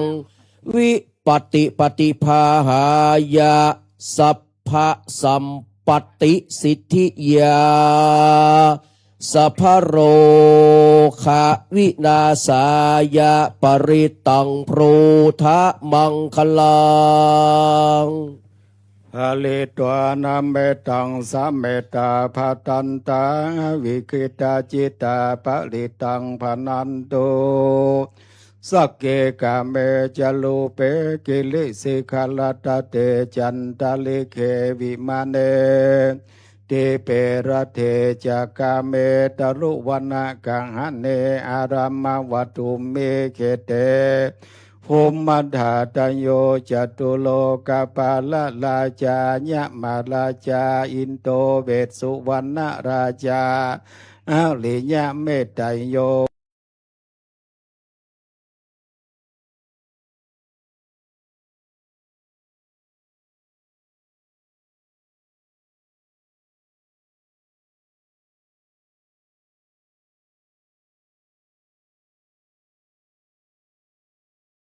สังเคสกรวาอิโตฐานะโตญาวะปลัมปลาอิเมสุจักวาเลสุยาเทวตายังมุนิวระวจนังสาตโวโนสุนันตุธรรมัสสวนะกาโลอัญญัมปตันตาธรรมัสสวนะกาโลอัญญัมปตันตาธรรมัสสวนะกาโลอัญญัมปตันตา มันตาจักวาเลสุอัฏฐลกัสสันสุเทวตาสัทธมังมุนีราชสะสุนันตุสกะโมคตังนามามิติรัตนัตยังสปะอันตรญาปิวินาสันตัวเสสโตจันตสะอิมัสมิงจะพุทธกุณังจันตสะอิมัสมิงจะธรรมกุณังจันทสะอิมัสมิงจะสังฆกุณังสัพพทุกขาสัพพปัญญาสัพพโลกาสัพพอุปตวาสัพพอันตรญามหาชเยมหาลพังอยุอนังสุขังพลังภวันตุเตสหัตโตหาวิสติปุถจาจิตตังเมติพุทโธใจโยใจญะใจชนะตลอดปลอดภัยนะโมตัสสะปะคะวะโตอะระ ละ หะ หัน โต โตสัมมาสัมพุทธัสสะนะโมตัสสะภะคะวะโตอะระหะโต สัมมาสั สั ม ม พุ พุ ท ท ธั ธั ส ส สะ สะ นะ นะ โม โม ตั ตั ส ส สะ สะ ภะ ภะ คะ คะ วะ วะ โต โตอะระหะโต โตสัมมาสัมพุทธัสสะพุทธังสาลานังกัจฉามิธัมมังสาลานังกัจฉามิสังฆังสาลานังกัจฉามิตุติยัมเป พุทธังสา ลา ลา นั นั ง ง กัจฉามิตุติยัมเปธัมมังสาลานังกัจฉามิตุติยัมเปสังฆังสาลานังกั กั จ จฉามิ ตาติยัมเปพุทธังสาลานังกัจฉามิตาติยัมเปธัมมังสาลานังกัจฉามิตาติ ยัมเป สังฆังสาลานังกัจฉามิพุทโธมังกัลลาสัมพุทโธสัมพุทโธเตปันตุตัมโมพุทธัมมังกัลลามะกัมมาสัพมาทุกขาปามุญจเลธัมโม มังกัลลาสัมพุทโธ โตกัมพิโลตุดัสโสอานุงธรรมะมังกาลามะกัมมาสัพพะพาญาปัมมุญจเลสังโฆ มังกัลลา สัมพุทโตวาลาตะคินายโยอนุตตโลสังฆมังกาลามะกัมมาสัพพะโลกาปามุญจเลปัญจมาเลจินโนนาโต สัมโพธิมุตตามังจตุสัจจัง วากาเสสิธรรมจักขังปวัตตาเยเอเตนัสสัจจวัจเจนาหุนตุเตใจยามังกาลา งลาจาโตวาว าโจละโตวามนุสสะโตวาอมนุสสะโตวาอังกิโตวาอุตตกะโตวาพิสาจะโตวาขานุกะโตวากันดกะ โตวา นักขัตตะโตวาจันนาปัตตะโลกะโตวาอาสัทธรรมะโตวาอาสันทิทิโตวาอาสัพพุลิสะ โตวาจันดังอติสัมเมฆะโคนังกุกุลาอาหิวิเจกามานิสัปปะเทเตอัสสัตตารัสสะสุกาลามะหิงสายกาลักกาสาเต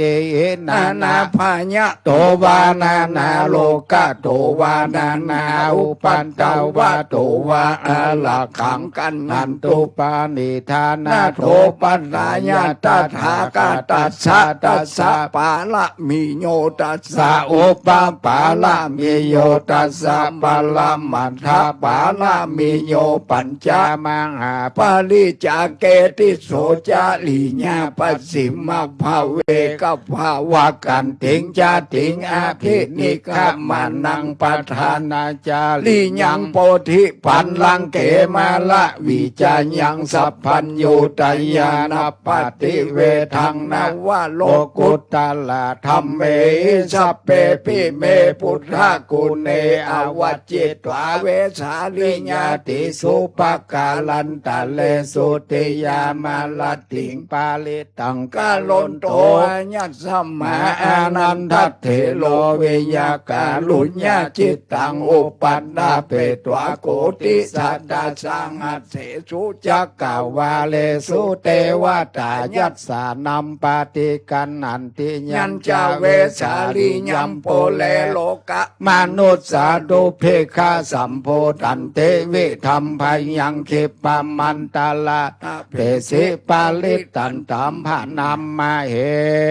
ยังกินเจเวตังทาวาโวลังวาสักเกโสวายังลาตานังปานิตังนาโน อาทิตถาคาเตนาเอตัมเปปุเทละตานังปานิตังเอเตนะสัจเจนะวัเทหนโตยังกินเจเวตังเอทาวาโอลังวาสาเกโส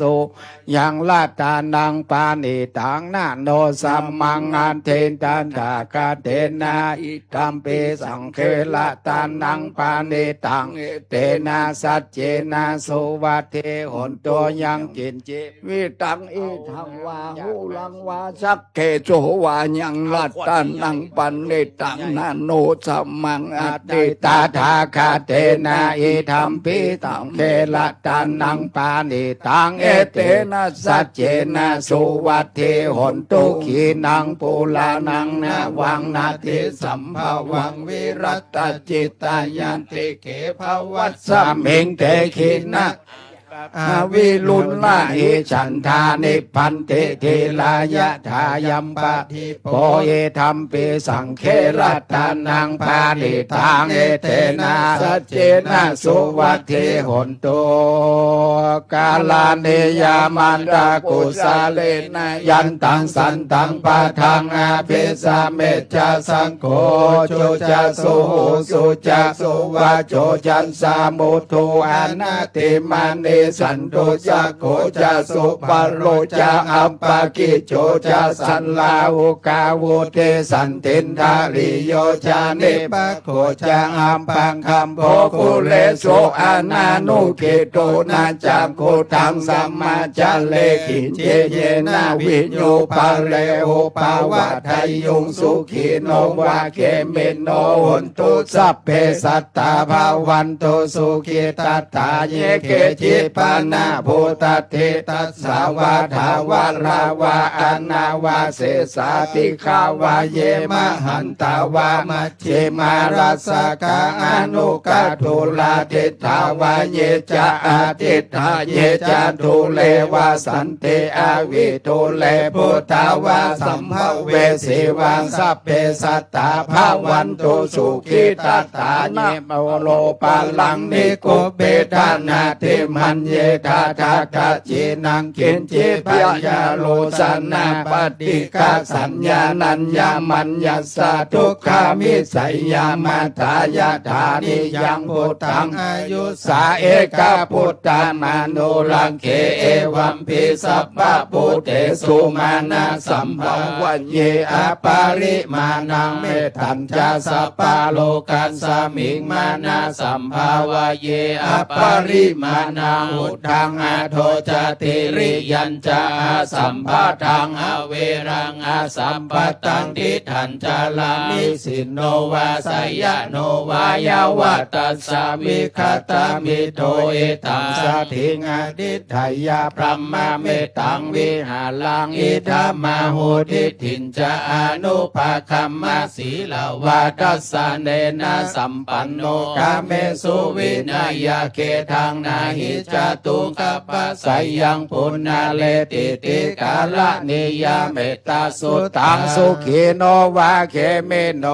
โตสัพเพสันตาภาวันโตสุขิทัฏฐาเยเขจิปานาภูตเทตังสาวาทาวัลลาวาอานาวาเสสาธิคาวาเยมหันตาวามัชชิมารัสสกาอนุกาตุลาทิฏฐาวาเยจาทิฏฐาเยจาทุเลวาสันติอาเวทุเลภูตาวาสัมภาเวสีวาสัพเพสัตตาวันตุสุขิตัตตานะปะโลปัลลังนิโกเพทานาติมันเยคาทากะเจนังกินเจพยาโลสนาปฏิฆาสัญญานัญญมัญญัสสะทุกขามิไสยมาทายาธานิยังพุทธังอายุสาเอกาพุทธามานุรักเขเอวัมปิสัพพะพุทเตสุมานาสัมภาวะเยอปาลิมานังเมตัญจาสัพพะโลกัสสะมิงมานาสัมภาวะเยอปาลิมานังอุทังอาโตจติริยัญจาสัมภาทังอาเวลังอาสัมปทานติทัญจาลังนิสินโนวาสยโนวายาวาตัสสะวิคตาเมโทเอตังสัตถิงอดิไตยาพรหมเมตังวิหารังอิตามาหุติถินจา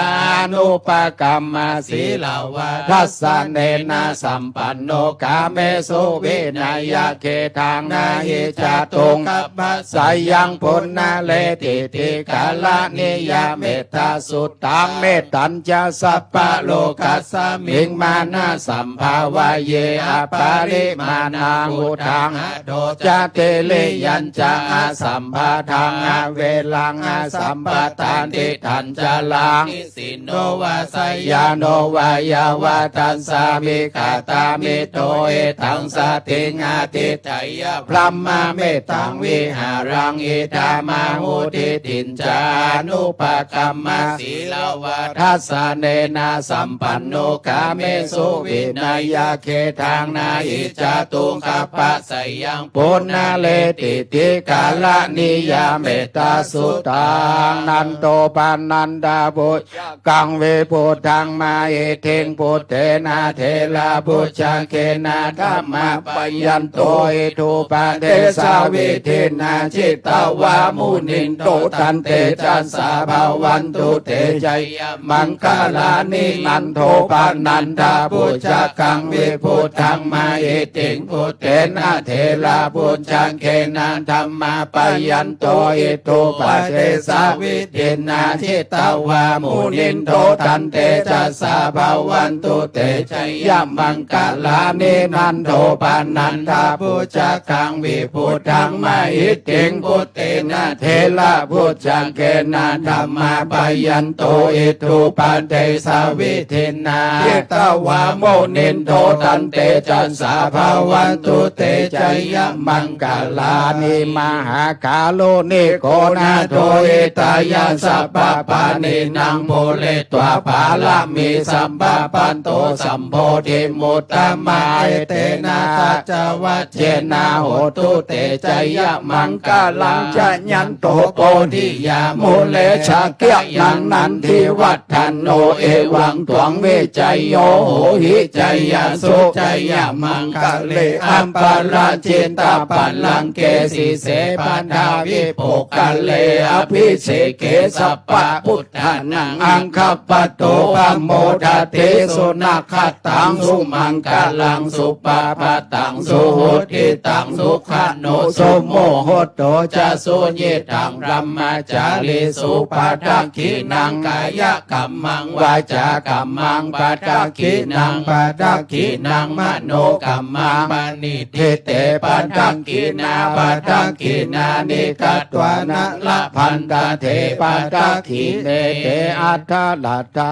สุขิตาวิรุลลหาพุทธศาสเนอโรคาสุขิตาโหทัสสหสัพเพหิยาติปิสังกันตวาพุทธาลัตตานังโอสัตังอุตตมังวะลังหิตังเทวมนุสสานังพุทธเตเจนะโสตินานัสสันตุปัฏฐวาสัพเพทุกขาอุปัสสมินตุเตสังกัตวาธรรมรัตตานังโอสัตังอุตตมังวะลังปาริราหุปัสสมานังธรรมเตเจนะโสตินานัสสันตุปัฏฐวาสัพเพพยาอุปัสสมินตุเตสังกัตวาสังฆรัตตานังโอสัตังอุตตมังวะลังอาหุนายังปาหุนายังสังฆเตเจนะโสตินานัสสันตุปัฏฐวาสัพเพโลกาวุปัสสมินตุเตนัตถิเมสะลานังอัญญังพุทโธเมสะลานังวะลังเอเตนะสัจจวัชเชนะโหตุเตจยมังกาลังนัตถิเมสะลานังอัญญังธัมโมเมสะลานังวะลังเอเตนะสัจจวัชเชนะโหตุเตจยมังกาลังนัตถิเมสะลานังอัญญังสังโฆเมสะลานังวะลังเอเตนะสัจจวัชเชนะโหตุเตจยมังกาลังยังเกินเจละตานังโลเกวิจติวิวิธังพุทโธรัตตานังพุทธสัมมังนาทิตัสสมมาโสติภาวันตุเตยังกินเจละตานังโลเกวิจติวิวิธังพุทโธรัตตานังธัมมะสัมมังนาทิตัสสมมาโสติภาวันตุเตยังกินเจละตานังโลเกวิจติวิวิธังพุทโธรัตตานังสังฆะสัมมังนาทิตัสสมมาโสติภาวันตุเตสุโขทุกขปัจจาจานิทุกขาพยาปัตตาจานิพยาโสกปัตตาจานิโสกาหนตุสัพเพปิปานิโนเอตาวตาจะอัมเหหิสัมปะทังปุญญสัมปะทังสัพเพเทวานุโมทันตุสัพพสัมปติสิทธิยาทานังทัทันตุสัทธายาสีลังลักขันตุสัพพทาภาวนาภิรัตตาหนตุขัจฉันตุเทวตาคาตาสัพเพพุทธาภัลลปัตตาปัจเจกานันจะยังพลังอรหันตานันจะเตเจนะละขังพันธามิสัพพะโสสิเลเทเตมาเตเตโจยเศรษฐิมาหิทธิมหาคุณาปาลิมิตาปุญญาธิกาลสัสสะพันตาลายานิวาลานาสัมมัทธัสสะภะคะวะโตอะระหะโตสัมมาสัมพุทธัสสะตวัตติงสามหาปุริสาลักขัณานุภาเวนะอาสีตยานุภายัญจนานุภาเวนะอัตถุตตระสัตตมังคลานุภาเวนะสัพพันนะลังสียานุภาเวนะเกตุมาลานุภาเวนะตัสสะปะละมิตานุภาเวนะตัสสะอุปปะละมิตานุภาเวนะตัสสะปะระมัทธปะละมิตานุภาเวนะศีลสมาธิปัญญานุภาเวนะพุทธานุภาเวนะธัมมานุภาเวนะสังฆานุภาเวนะเตจานุภาเวนะอิทธานุภาเวนะพัลลานุภาเว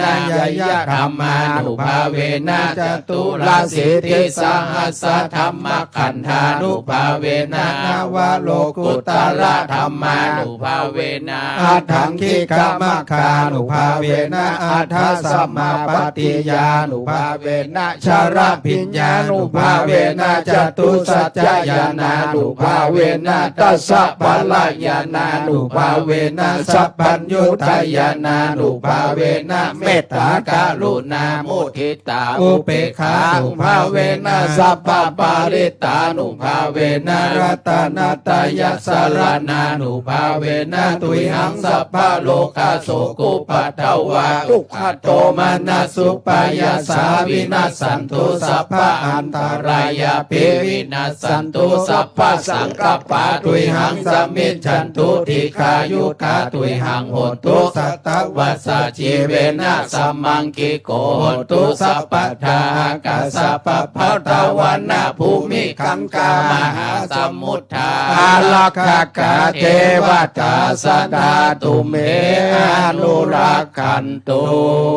สุโขปุตานังปะโตสุขาสัทธัมมเตสนาสุขาสังคัสสะสามัคคีสามัคคานังตะโพโคคติโยเชโตชันเนตัสสมิงเอโพตาปฏิชายิโนวิชาจารณาสัมปันโนโสเสโทเทวมนุเสดิวาตาปฏิอาทิโสรติมาปฏิจันทิมาสันนัตโตคติโยตาปฏิชายิตาปฏิปัมมโนอัตตาสัพพะมโหรตังพุทโธตาปฏิเตจัสสาโลกเกียปะละมาลาภาสันตุทิปะละมังทานังวิสาสาปะละมายาตินิพพานังปะละมังทุกขา สาธุสาธุสาธุกับก่อนจะได้สู่มาขวดตาลแล้วก็โอกาสตาลเวนตาลตาลไส้ตาลแตนพระเดชพระคุณหลวงพ่อภาวนาธรรมาภิราชวิปัสสนานะครับ จะขออนุญาตกล่าวคำโอกาสก่อน เนื่องจากว่าหลวงพ่อจะไปเทศงานที่วัดเจดีย์หลวงนะครับ ท่านเรียบตราดีสอนนะครับไวสานิมนต์ครับ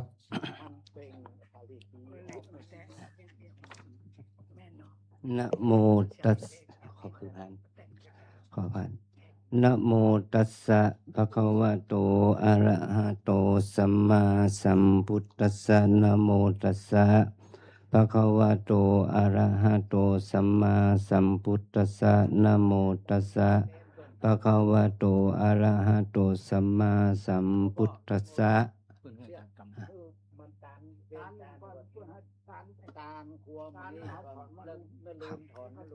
นั่นนะอันก็ตามนี้นะ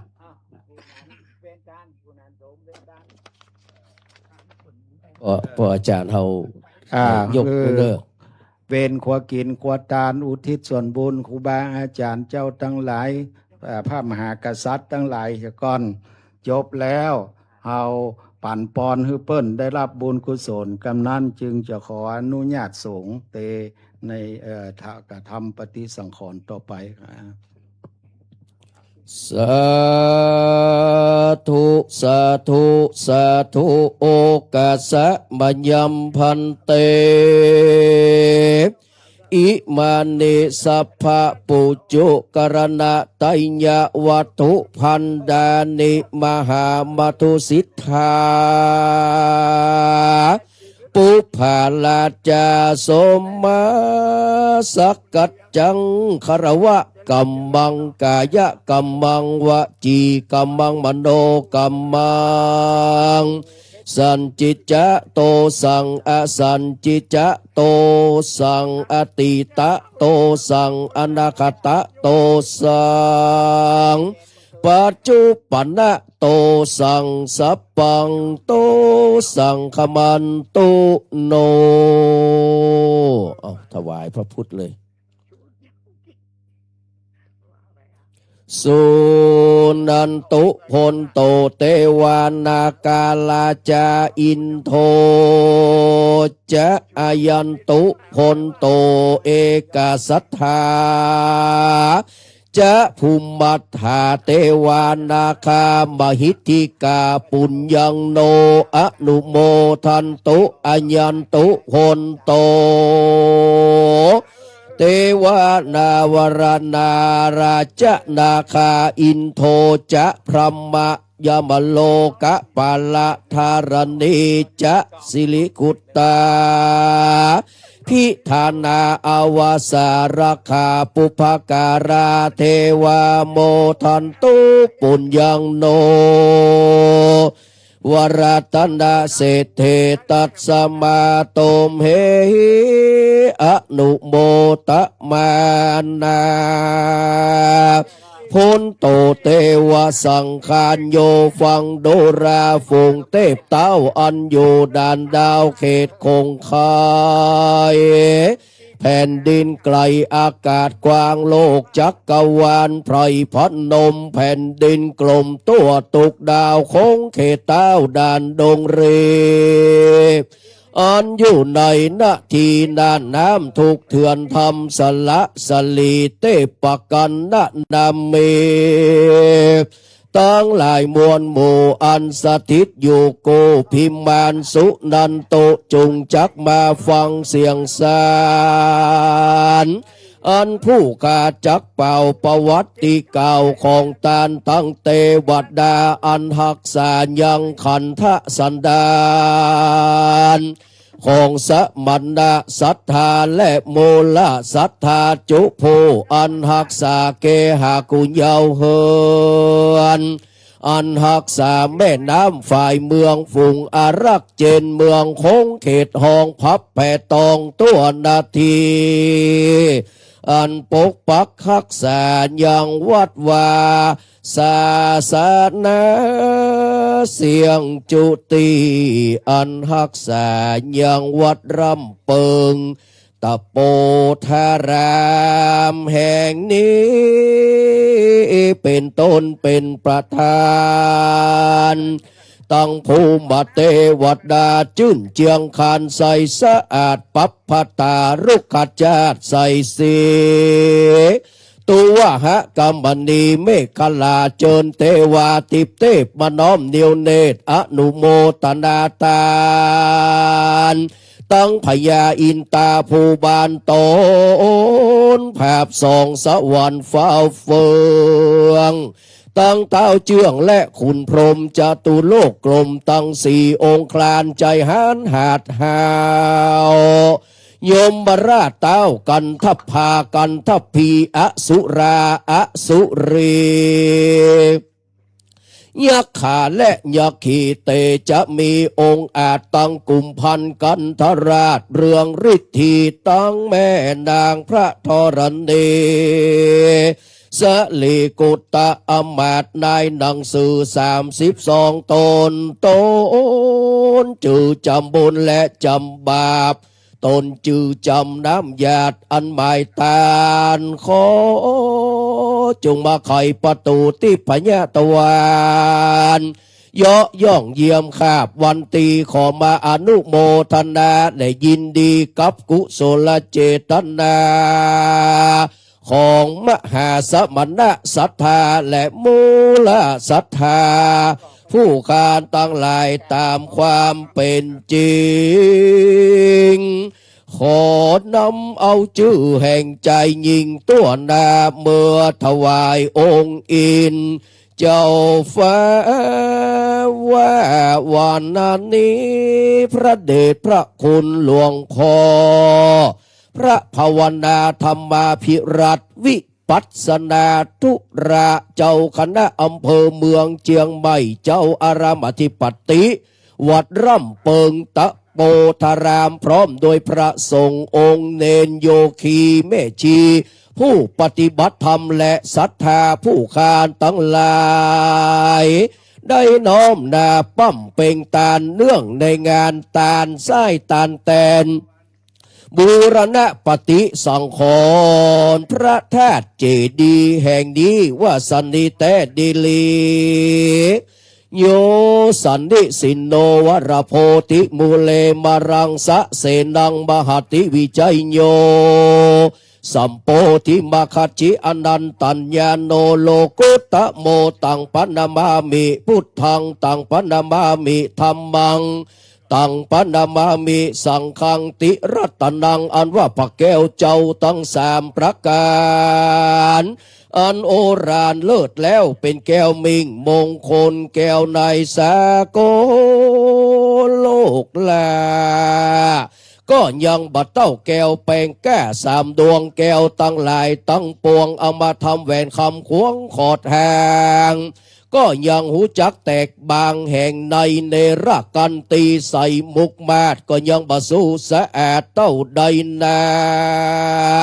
แก้วนินประพาจมจืนอันมีก้าลาย14,000ใสวิทุนเตรียมใจบ่ว่าแก้วลอดฟ้าแสงดีแก้วมณีจมโจกคนในโลกแสวงหาแก้ววชิระประภาอันมีก้าตือคนเสาะซื้อมาประดับต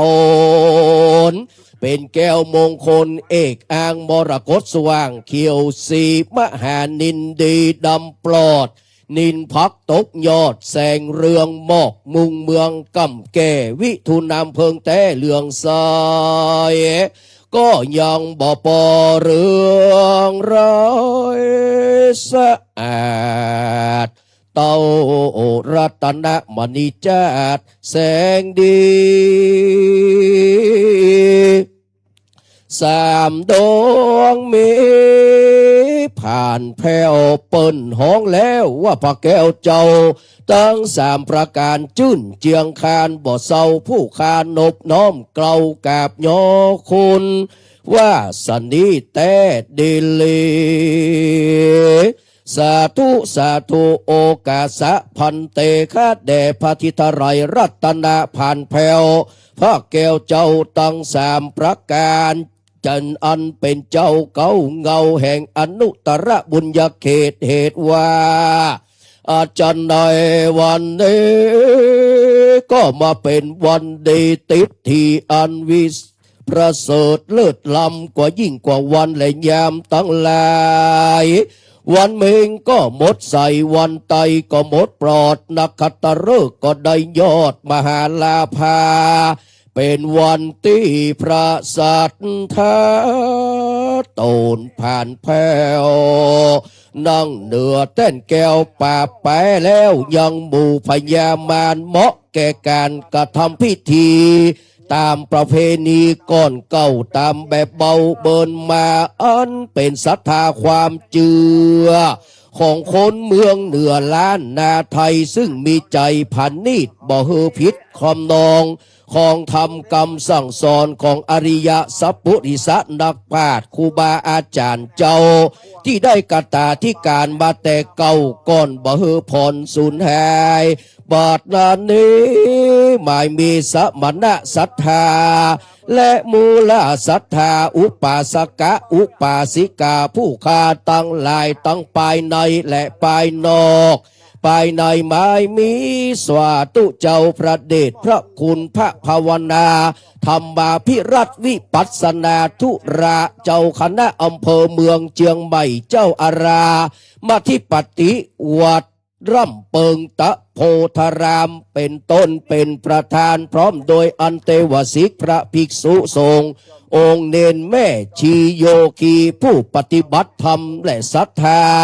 ผู้คาตั้งหลายอันอยู่ในภายนอกก็ได้ขนควายตกแต่งแปลงพร้อม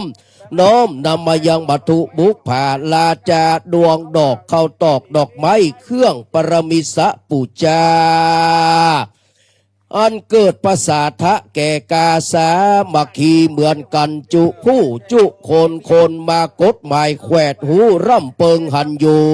ยังสัพปะโตษและเวรกรรมตั้งหลายตั้งแต่อติตะอนาคตะปัจจุบันนะเนื่องด้วยเกี่ยววันตะวันตั้งสามบ่เศษเพื่ออวิชชาได้เป็นเหตุก็คือโลภะตัณหาและโลกกระทำล้อนว่าสมณะศรัทธาและมูลศรัทธาผู้กาตั้งหลายเพรียงพร้ำโดยการทำบ่ถูกต้องตามปีมแป้งกองทำได้ยุบได้กำเอาไปกินเสี่ยงสินบ่ได้รับอนุญาตพระสงฆ์องค์เจ้าตั้งหลายบ่ได้กระทำพิธีอุปโลกได้กระทำบ่ถูกต้องก็ดีบุญผู้ค้า ต่างหลายนี้ก็กลัวเป็นบาปเป็นกรรมจึงได้น้อมนำมายังเครื่องปรมิสะปูจาเป็นสะเปาคำลำใหญ่ใส่ของไว้ต่างๆนานาเล็กเหียกจืนและสิ่งของทั้งหลายที่เป็นนานาพันธุ์ครุพันธุ์ละหุพันธุ์มาพร่ำพร้อมใดๆนิมนต์พระสงฆ์องค์ข้าเจ้าแม้สูดถอนมาเทศธรรมมาเจริญพระพุทธมนต์เพื่อเกิดความเป็นสิริมงคลใดใจนี้เก่าแด่พระสงฆ์หลอนไปเถิงอเนกชาติที่ผ่านมาบอกว่าฝูงปิตามารดาของหมู่ข้าทั้งหลายผู้มวยมิ่งมิตรได้กระทำกรรมเช่นนี้มาเมินนานบัดได้ตอบแทนตอบสายบัดนี้กรรมอันบดีทั้งหลายผู้ข้าก็ได้รู้ระลึกถึงจึงได้กระทำสิ่งที่เป็นมงคลเพื่อจะได้หลุดพ้นจากนิวรณธรรมบ่ฮือเป็นกรรมเป็นเวรติดตัวเก่าไปชาตินี้ชาติหนาล้อนว่าผู้ข้าเกิดมาชาตินาฉันใดก็ขอเพื่อได้มาพบปะยังศาสนาของพระอริยะเมตไตรเจ้าไปจุเยี่ยงจุปาการนั้นจุงจักมีเตี้ยงแต่ดีหลีและขอภายแผ่บุญกุศล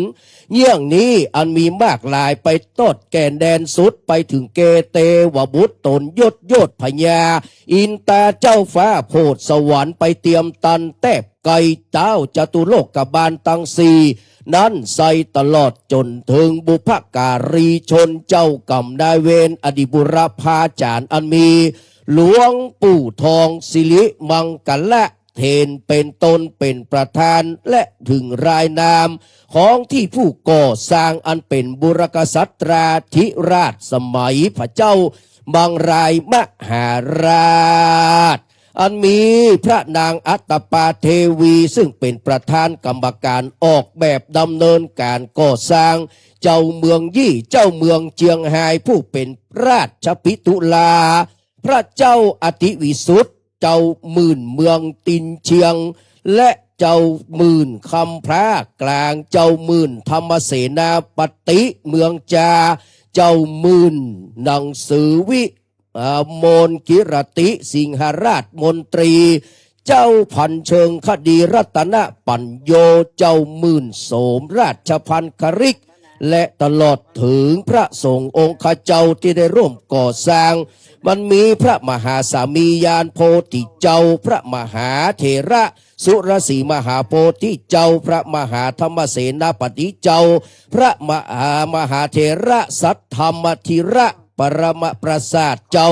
และพระมหาเถระยาณสาครอารมิตรเจ้าตลอดถึงหลวงปู่ทองสิริมังกโลพระสงฆ์องค์เจ้าที่ได้มรณภาพไปแล้วยังที่วัดร่ำเปิงตะโพธารามแห่งนี้ศรัทธาสาธุชนแม่ชีโยคีผู้ปฏิบัติธรรมที่ได้มาเสี่ยงชีวิตในที่นี้ก็ขอให้ได้มาปัตตาอนุโมทนา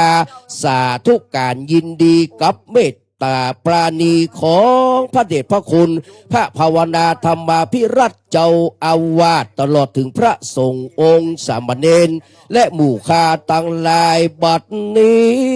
ก็หากเป็นกาละอันเปิงกวนยามดีจื่นจ้อยผู้ข้าน้อยกล่าวแล้วยกยอถวายขออังกาศอาราธนาพระทิตไตรรัตนาผ่านแผ่วพระแก้วเจ้าตั้ง3ประการจุงมีธรรมเมตตาบานภายโพธปฏิกหารับเอาแล้วโสดลวดขอขมาปัณกรรมนำเสียยังโตสะปมาทะทำกรรมตั้งหลายตั้งมวลแสนสิ่งหือดับมวยมิ่งกลาไกลแม้นฝูงพ่อแม่ปิตามารดาพี่น้องญาติกาวงศาต่างหลายอันจุติตายล่วงลับพิลาไลดับไปเมียนจาดมาละพรากเมือมอนหลอนมีกรรมเยี่ยงนี้เป็นนิวรณ์ติดตามโตยไปแม้นว่าใดไปฮ้อนใบในจตุระอบายภูมิก็ขอฮือได้พ้นจากการเป็นอสุรกายผีเพศเสวยทุกขเวทนาลำบากบ่ฮือได้กันยากด้วยประการสันใดก็ดีขออุทิศภายแผ่บุญต่างหลาย มวนโฟงนี้ใส่ไปจอดไปรูตอดเติงตัน แก้ปิตามารดาปู่ย่าตายายปู่ปานาอาวอาลุงปาแยติกาวงสามากนานาตังสัพเพสัตตาขนานามีน้อยใหญ่ถึงสัตว์ที่อยู่เหนือน้ำและสัตว์ที่เตียวไต่เหนือดินสัตว์สี่ตีนสองตีนสัตว์มีปีกบินหลายจาดสัตว์ที่อยู่ในอากาศกลางหาวสัตว์ตัวยาวตัวสันตังโปกเกิดแม่เกิดนั้นจุงมาอนุโมทนาและยินดีตังฝูงเพศผีไร้ญาติตุกขนาดเอวเววนไข้ใดกุโสนไข้พ้นตียากใครภาคจากต่างพลานขอมารับเอาบุญตาลที่พระเดชพระคุณพระภาวนาธรรมาภิรัตน์วิปัสสนาเจ้าอาวาสและพระสงฆ์องค์เจ้าแม่ชีโยคีและหมู่ข้าทั้งหลายผู้ปฏิบัติธรรมได้กระทำในตีคากาละวันนี้ตลอดจนถึงเจ้ากรรมนายเวรน้อยใหญ่ที่ได้จองกรรมกันเอาไว้แต่ปางอเนกชาติเมินมาขอมาปัตตาอนุโมทนาอะโหสิกรรมบ่ฮือเป็นกรรมเป็นเวรต่อกันไปชาตินี้และชาติหน้าตลาบต่อเตาถึงพระนิพพานเจ้าอันเป็นที่โพ้นแล้วทุกสิ่งทุกอย่างอย่าได้กาดได้กายะกัมมังวะจีกัมมังมโนกัมมังสันจิจะปะมะเตนวะอสันจิจะปะมะเตนวะพุทโธโนธัมโมโนสังโฆโนพุทโธคารโวธัมโมคารโวสังโฆคารโวนะโมวิสุทธังติปเวโลกะนาทังสวากขตังวิมลังทักขินะหัตถังสัปปังโตสังขมันตุโน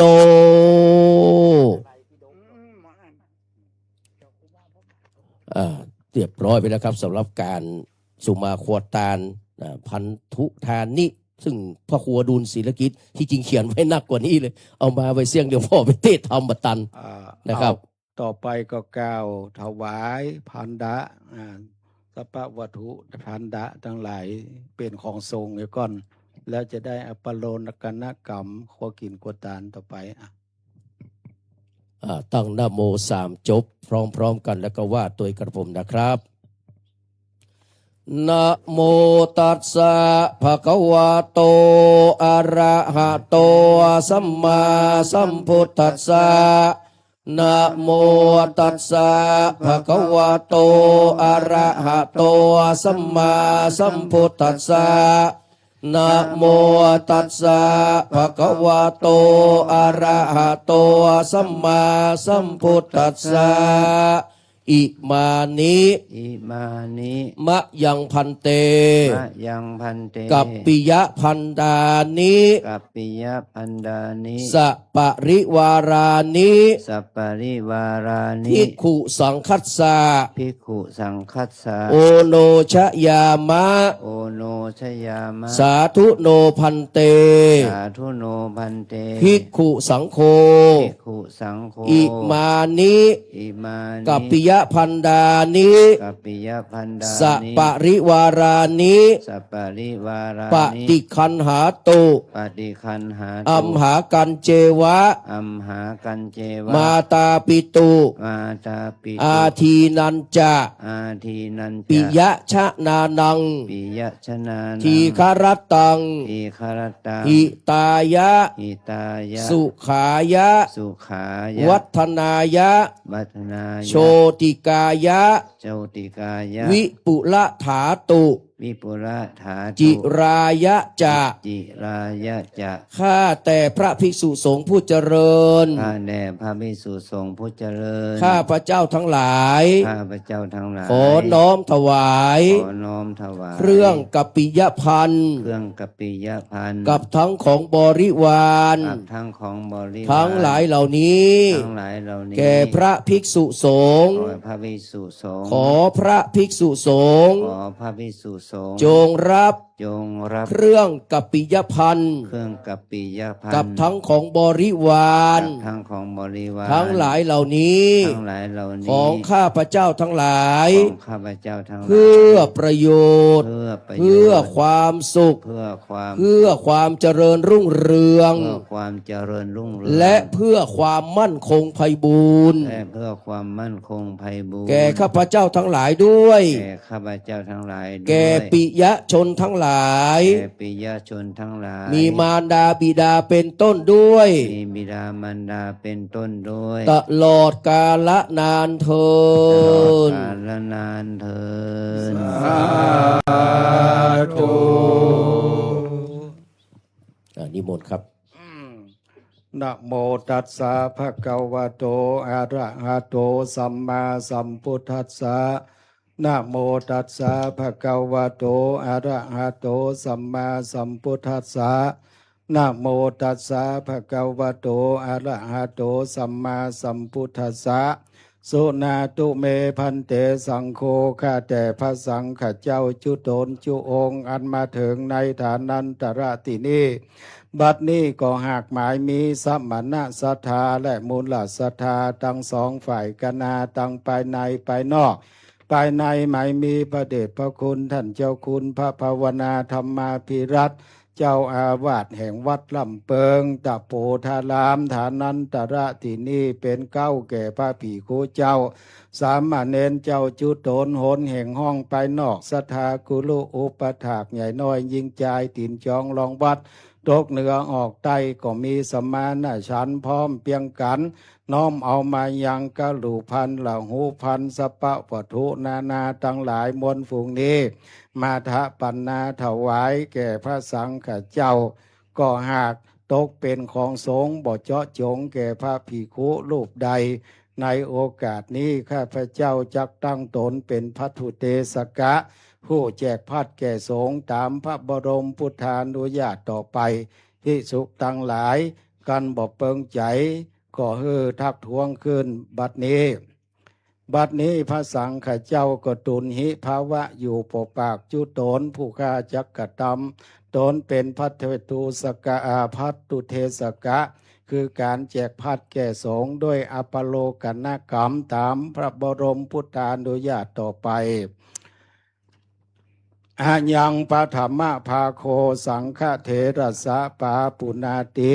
อาวะเสสาภาคาเสสานังภิกขุนังปะริพุนจันตุปะริพุนจันติญาถาสุขังปะริพุนจันตุตุติยัมปิอายังปฐมภาโคสังฆเถระสะปาปุนาติญาถาอาวะเสสาภาคาเสสานังภิกขุนังปะริพุนจันติญาถาสุขังปะริพุนจันตุตติยัมปิอัญญังปฐมภาโคสังฆเถระสะปาปุนาติอาวะเสสาภาคาเสสานังภิกขุนังปริพุนจันตุญาถาปริพุนจันติญาถาสุขังปริพุนจันติในส่วนแห่งที่หนึ่งนี้ย่อมถึงแก่พระมหาเถระเจ้าเหลือเศษจากนั้นก็ย่อมถึงแก่ภาคภิกษุเจ้าทั้งหลายอันมาเติงในที่นี้ภิกขุเจ้าทั้งหลายหันสมควรแล้วสังโฆรุจจติพระสงฆ์ทั้งหลายจอบเปิงใจแล้วจุงปากันสัตตะสำเนียงเสียงสาธุการขึ้นพร้อมกันณบัดนี้เตอ สาธุ บัดนี้ก็จักได้มังเตสังหลวงหรือว่าในครัวอันอยู่ในสำเปานั้น เอามาปันแบ่งคือแก่พระมหาเถระและพระสังฆเจ้า อาจจะมากจะน้อยตามสมควร นอกนั้นจักเอาไว้ยังพุทธศาสนาสืบวัดวาอารามวัดลำเปิงต่อไปเอาปนันสมขึ้นเอาผ้าไตรก็ได้บาทก็ได้มาเกณฑ์ครูบาแบ่งพระสงฆ์องค์เจ้าช่วยกันก็ได้ มาวางตรงหน้าที่เจ้า เอามาบางเติมเป็นของสงฆ์เนี่ยหน้าสังอันทวนหนึ่งก็เอาบางฮั่นอันทวนสองทวนสามตนได้บาทก็ได้อย่างก็ได้วางไปตามที่เพิ่นจะ นี่ นี่กัน เอาทวนสองแล้วก็ทวนสองแล้วก็ทวนสามทวนสี่ ไล่ม เอานะเอา หัวเปลือก ครัวเปลือกมีอย่างหลายอย่างก็อ่านได้ก็ได้เป็นอย่าง รั่ว พอบอกรั่วเสียบหลัง รั่วเสียบกันนะอันนี้เพิ่นฮ้องว่า เชื้อชาติอาส ศาสนา มันการ แบ่ง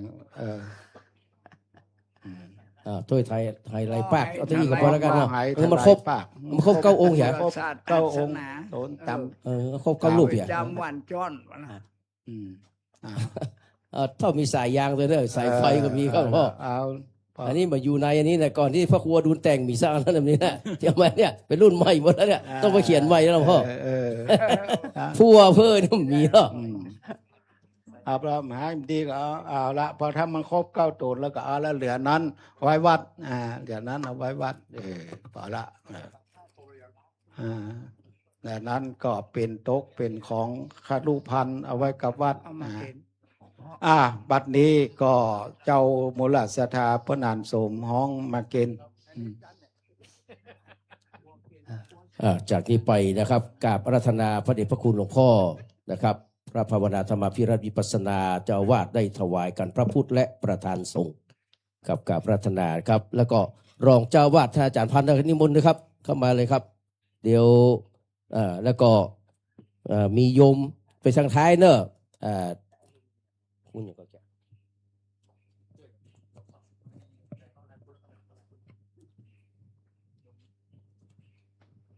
คุณมารินีเนาะวรหกิจท่านปลัดแป๊ดนะครับเรียนเชิญเลยครับพอทีมงานนะครับเรียนเชิญเลยครับจริงเรียนเชิญเนอะเอาเป็นบางส่วนเนาะจะได้เรียนเชิญเลยครับ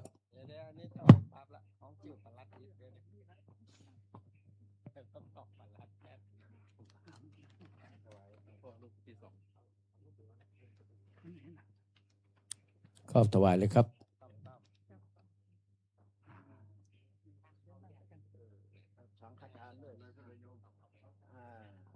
กับช่วยกันเนอะช่วยกันนะครับได้บุญเหมือนกันทุกท่านทุกคนเนอะ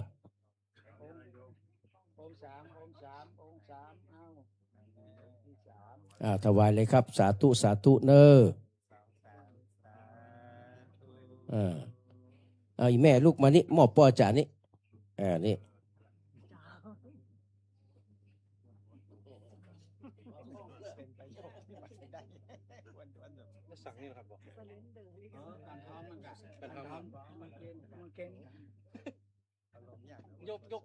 ยกกันทำเนอะยกกันทำมาช่วยกันยกกันทำพ่อใจมันหนักมากเนอะช่วยกันยกกันทำถวาย5 รูปนะครับ5 รูปที่เพื่อนเทศทำตะกี้น่ะ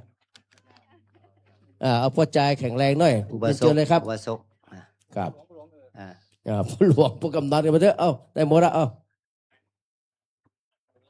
การเทศ อันนี้เป็นการทำเนอะ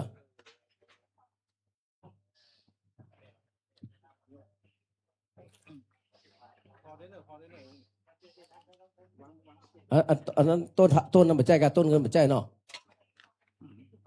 เอากล้าการทำนะครับ ต้นเงินแม่นก็แต่ต้นเงินเพื่อเอาไว้นี่ไม่ได้นะครับ ต้นเงินเพื่อเอาสร้างเจดีย์ ครับเอาไว้สร้างเจดีย์ครับพระสงฆ์อนุญาตให้เรากี้เราทำเอาว่าเสสังเนี่ย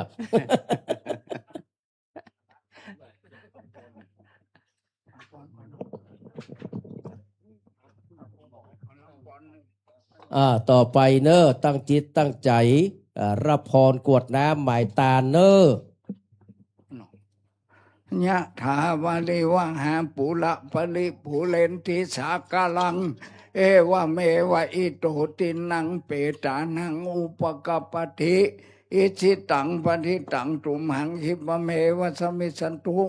สัพเพปุเรนตุสังกปาจันโตปนะละโสยะธามณิโจติละโสยะธา อายัญจังโคตังกินนาเตนนาสังคัมเมสุปฏิทิตาติคารตังหิตายาสถานาโสปกัมปติโสยติธรรมโมจะอายังนิตัสสิโตเปตานาปูจาจักตาอุลาลาภารัญจาภิกขุนามานุปาทินังตุมเหหิปุญญังปัสสุตังอนัปปกันติใจยังสิทธิทานังลาภังโสติภะกายังสุขังพลังสิริอายุจาวันโนจะโภกังวุฒิจายัสสวาสัตตวัสสะจาอายุจาชีวาสิทธิภวันตุเตภวตุสัพพมังคลังลาคันตุสัพพเทวตาสัพพพุทธานุภาเวนัสสะทาโสติภวันตุเตภวตุสัพพมังคลังลาคันตุสัพพเทวตาสัพพธรรมานุภาเวนัสสะทาโสติภวันตุเตภวตุสัพพมังคลังลาคันตุสัพพเทวตาสัพพสังฆานุภาเวนัสสะทาโสติภวันตุเตสัพเพเตโยวิวัจจันตุสัพพะโลกโควินาศตุมาเตภวัตวันตารายโยสุขีติกายุโกภวะภิวัตานาสิเลสานิจจังวุฒาปจายโนจัตตารโอธรรมาวัฏันติอายุวันโนสุขังปะลา สาธุสาธุสาธุกล่าวคำแผ่เมตตาด้วยกันดังๆเนออิตังตานากัมมังเนปานาปัจจัญโยโหตุโนเนจังอิตังศีลากัมมังนาปัจจัญโยโหตุโนเนจังอิตังภาวนากัมมังนิปานาปัจจัญโยโหตุโนจังยังกินเจกุสาลังกาตาพังกัมมังสัพเพหิอัมเหหิกาตังปุญญังโนอนุโมทันโตโฟนโตเยเตวาอัสสมิงทานเนอติกาตาทิกาโยกาสัทธาโหนโตสัพพะสัตตานังสุขีอัตตานังปาริหะรันโตปิตาโสกิตาโหนโตทุกขาปโมจันโตสัพเพญาตากาโสกิตาโหนโตทุกขาปโมจันโตอะยาตากาโสกิตาโหนโตทุกขาปโมจันโตสัพเพปิสาสัพเพญากาสัพเพเปตาโสกิตาโหนโตปโมจันโตสัพเพนักขัตตาโสกิตาโหนโตทุกขาปโมจันโตสัพเพเทวาสุกิตาข้าปโมจันโตสัพเพอาจาริโยปัจจายาสุกิตาโหนโตทุกขาปโมจันโตตินังสามิจันตุโววันตามิพุทธังสัพพังเมโตสังฆามาทะเมพันเตวันทามิธัมมัง สัพพังเมโตสัง ขมาทะเมพันเตวันทามิสังขังสัพพังเมโตสังฆามาทะเมพันเตวันทาเมกโรโอปัจจาจาริเย ปังเม โตสังฆามาทะเมพันเตวันทามิกัมมัฏฐานังสัพพังเมโตสังฆามาทะเมพันเตวันทามิอาราเม พัทธสีมายัง สัพพังเมโตสังฆามาทะเมพันเตวันทามิเจติยังสัพพังสัพพัทธาเนโสปฏิทิตาสลิลทาง มหา โพติงปุถะรูปังสกาลังสัทธานาคะโลเกเทวะโลเกพรหมาโลเกจัมปูทิเป กาติเป สลิลธาตุโยเกสาธาตุโยอราหันตาธาตุโยเจติยังกันทะกุติงจตุราเส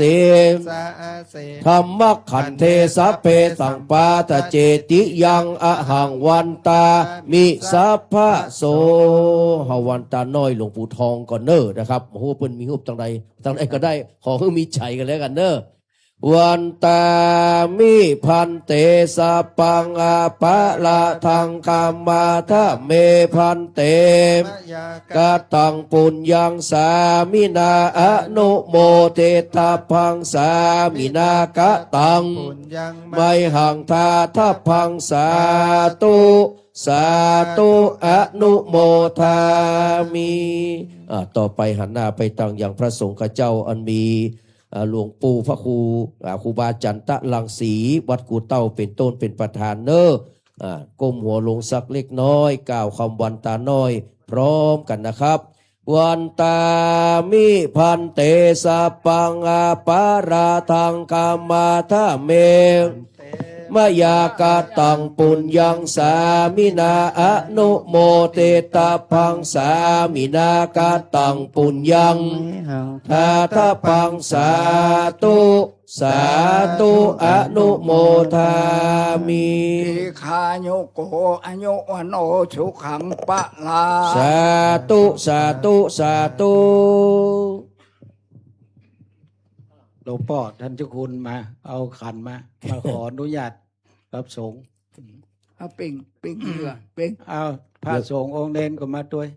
สัก4-5 องค์ เอามาเป็นกู้เนอะมาที่หน่อยเนาะท่านรองเจ้าวาดผู้ช่วยครับนิมนต์ครับ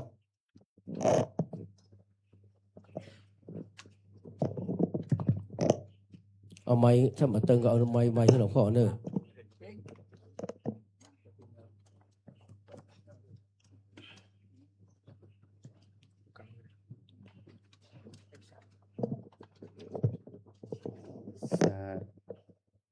ขอโอกาสกับ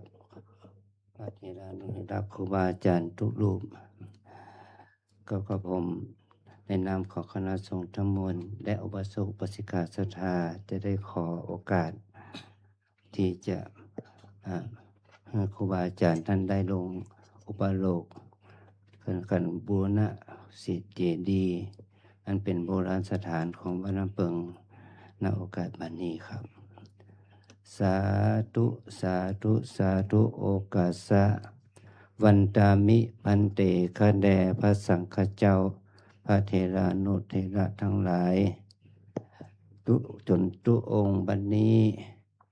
ข้าพเจ้าภาวนาธรรมาภิทัศน์พร้อมด้วยคณะสงฆ์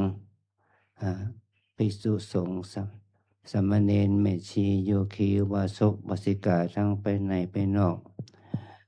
ได้พร้อมกันได้ก็ได้มาเล็งหันยังพระธาตุเจ้าเจดีย์องค์นี้ได้อันดังนี้อันสมณะศรัทธาและมูลศรัทธาทั้งหลายในอดีตกาลล่วงแล้วมาท่านทั้งหลายก็ได้ปฏิสังขรณ์ก่อสร้างทัปนาถวายเป็นการไหว้กำจูยังพระศาสนาหาปันภาวาษาไว้ในอารามแห่งที่นี้บัดนนี้ก็มาเป็นอันรู้ความแหลกแยกเขาแก่และเขาตำคำชลาเนี่ยยอดหยาดปางไปป่องแล้ว ก็บัดนี้ก็ได้มีทางกรมศิลปากรหน่วยศิลปากรที่7จังหวัดเชียงใหม่ ได้มีงบประมาณมาบูรณะปฏิสังขรณ์โดยบริษัททั้งที่เป็นได้รับประมูลพระเจ้าเข้ามาบูรณะปฏิสังขรณ์นี้ เพื่อบ่ให้เป็นอันตรายกังวลอันตรายแก่ผู้ค้าทั้งหลายบัดนี้สันใดก็ดีก็ขอนิมนต์ครูบาสังฆเจ้าทั้งหลายจงได้ช่วยกันพิจารณาในการปฏิสังขรณ์ของคณะสงฆ์และของทางกรมศิลปากรนี้จงได้พิจารณาดูได้เตอครูบาครับ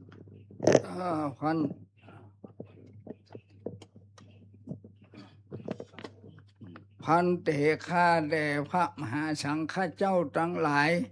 ชุตนชุองค์อันมีสวาธุเจ้าหลวงวัดธาตุคำสวาธุเจ้าหลวงวัดตะไพสวาธุเจ้าหลวงวัดน้อยเคาะเป็นเก้าแก่พระภิกขุสังฆเถรานุเถระเจ้าชุตนชุองค์บัดนี้ ท่านเจ้าคุณ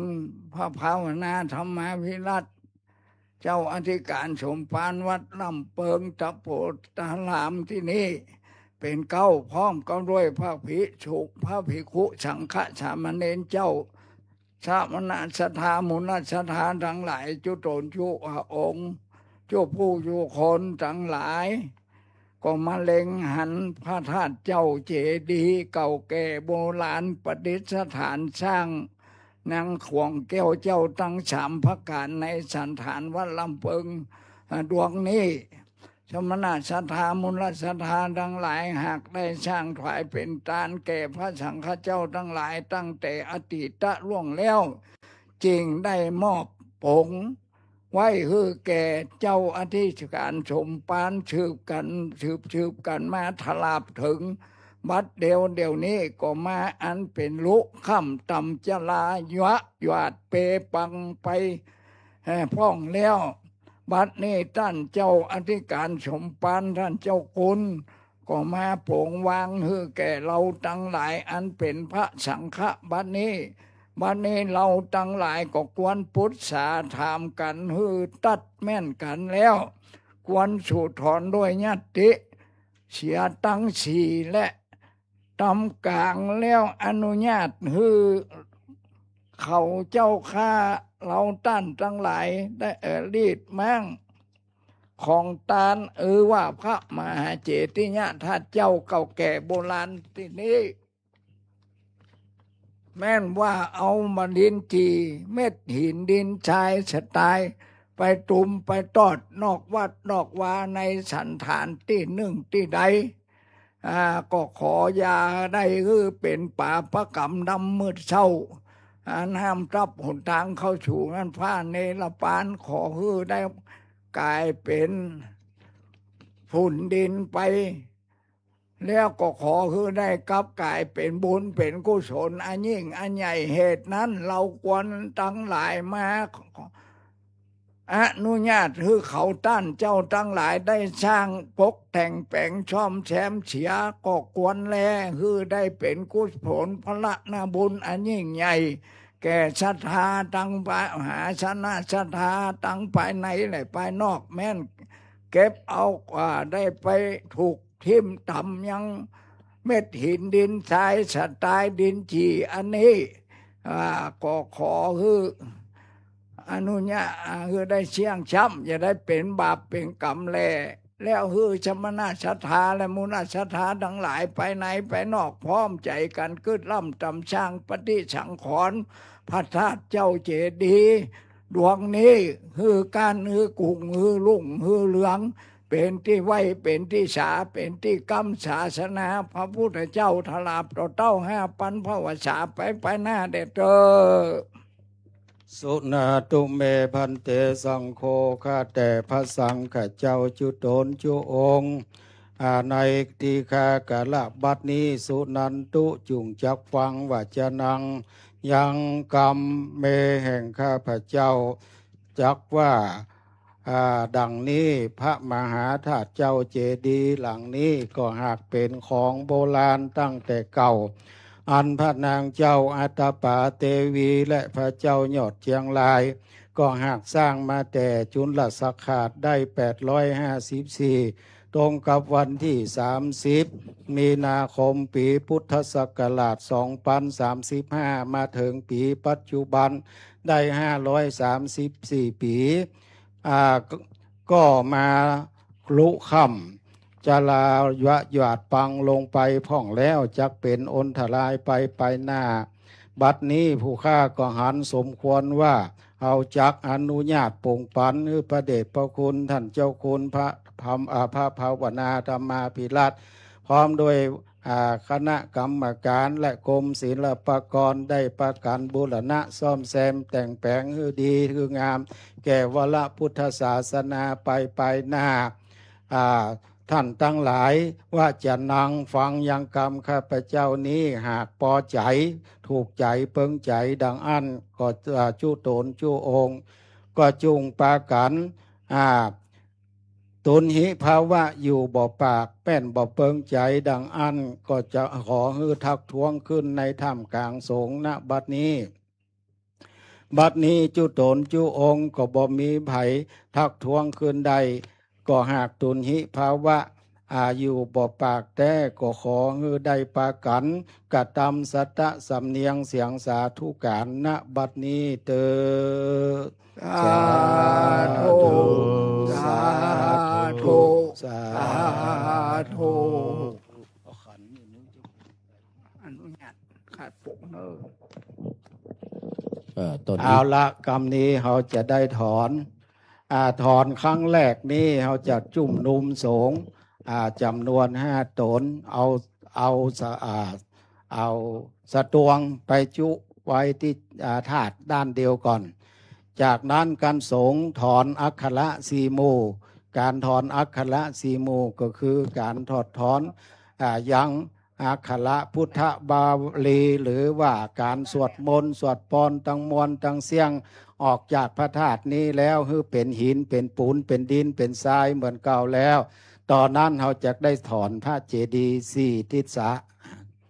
นิมนต์เอาไปจุตังหันก่อนและทุเจ้า5 ตนสงฆ์ทั้งหลายที่มานี่วันนี้9 ตนก็มาจุ่มนุมกัน แต่ว่าจะไปถอนสีแจงปะนิมนต์ครูบาเป็นเก้าไป ครูบาอยู่ที่เก้าเนอะ ครูบาจะไปอยู่จุดกลางเนอะก็เกี่ยว อาร กับ มณ์คดีเดียวกัน5 อันนั้นก่อน อ๋อ ก็ รวม จะถอน รวมพลัง อักข กัน ระ นะ 4 หมู่ก่อน เอาไม้ไปตัวเนอะเอาไม้ตัวนะครับไม้นะครับ เพราะว่ากี้จะเก็บไม้มาหมดละเอาไม้ไปตัวนะครับ นะมาจุ่มนุมกันนี้ตามเตียนเด้อตัวเดียวอ่ะน้ำโมตัวกันน้ำโมตัวกันเนี่ย3ก็เปิ้นว่าตัวเดียวอ่ะ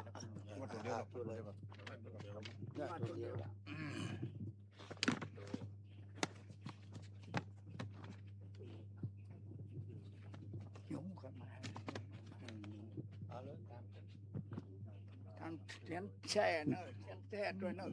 ทำเทียนแช่ด้วย เอาทูบ มันขึ้นมาเอาขึ้นมา ขึ้นมาโปนเต้นส่วนเชียง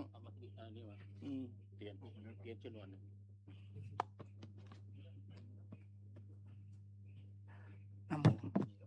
เอาเด้อว่าเด้อ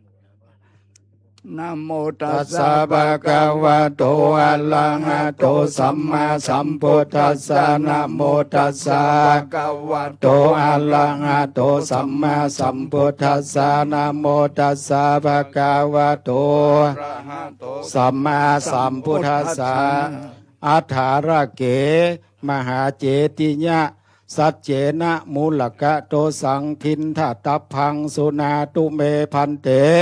สังโฆนะอสังวิสุโรอปุสะภูพะสุวรรณภูมิงกัตวาโสอนุตตลามหิทธิกาปิสาเจวะมหิธามิตวาพรหมจลังอเตสยุงอาปุสะภูพะนาเปจกังสัพพพันดานังกะคากะคะงะคัจฉะญาติสังคัสสะโมอสังวิสุโรปุสะภูพะโมเปจคังสัพพพันดานังจะสะจะสยะปัตตะกัลลังสังโฆพุทธอสังวิสุโรปุสะภูพะพุทธเปจกังสัพพพันดานังตถาตถานะมหาเจติยะพุทธลูปโทสัสสะทาอสังวิโสโรปุสะภูพะทาเปจกังสัพพพันดานังปะภะปะภมะอุตรายะอัญญะอสังวิโสโรปุสะภูพะญะเปจกังสัพพพันดานังญะละละวะสังหะละเอสายติ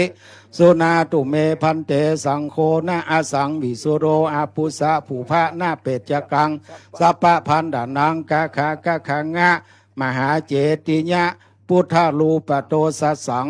โมอสังวิสุโรปุสะภูพะโมเปจกังสัพพพันดานังจะสะจะสยะอุตรติ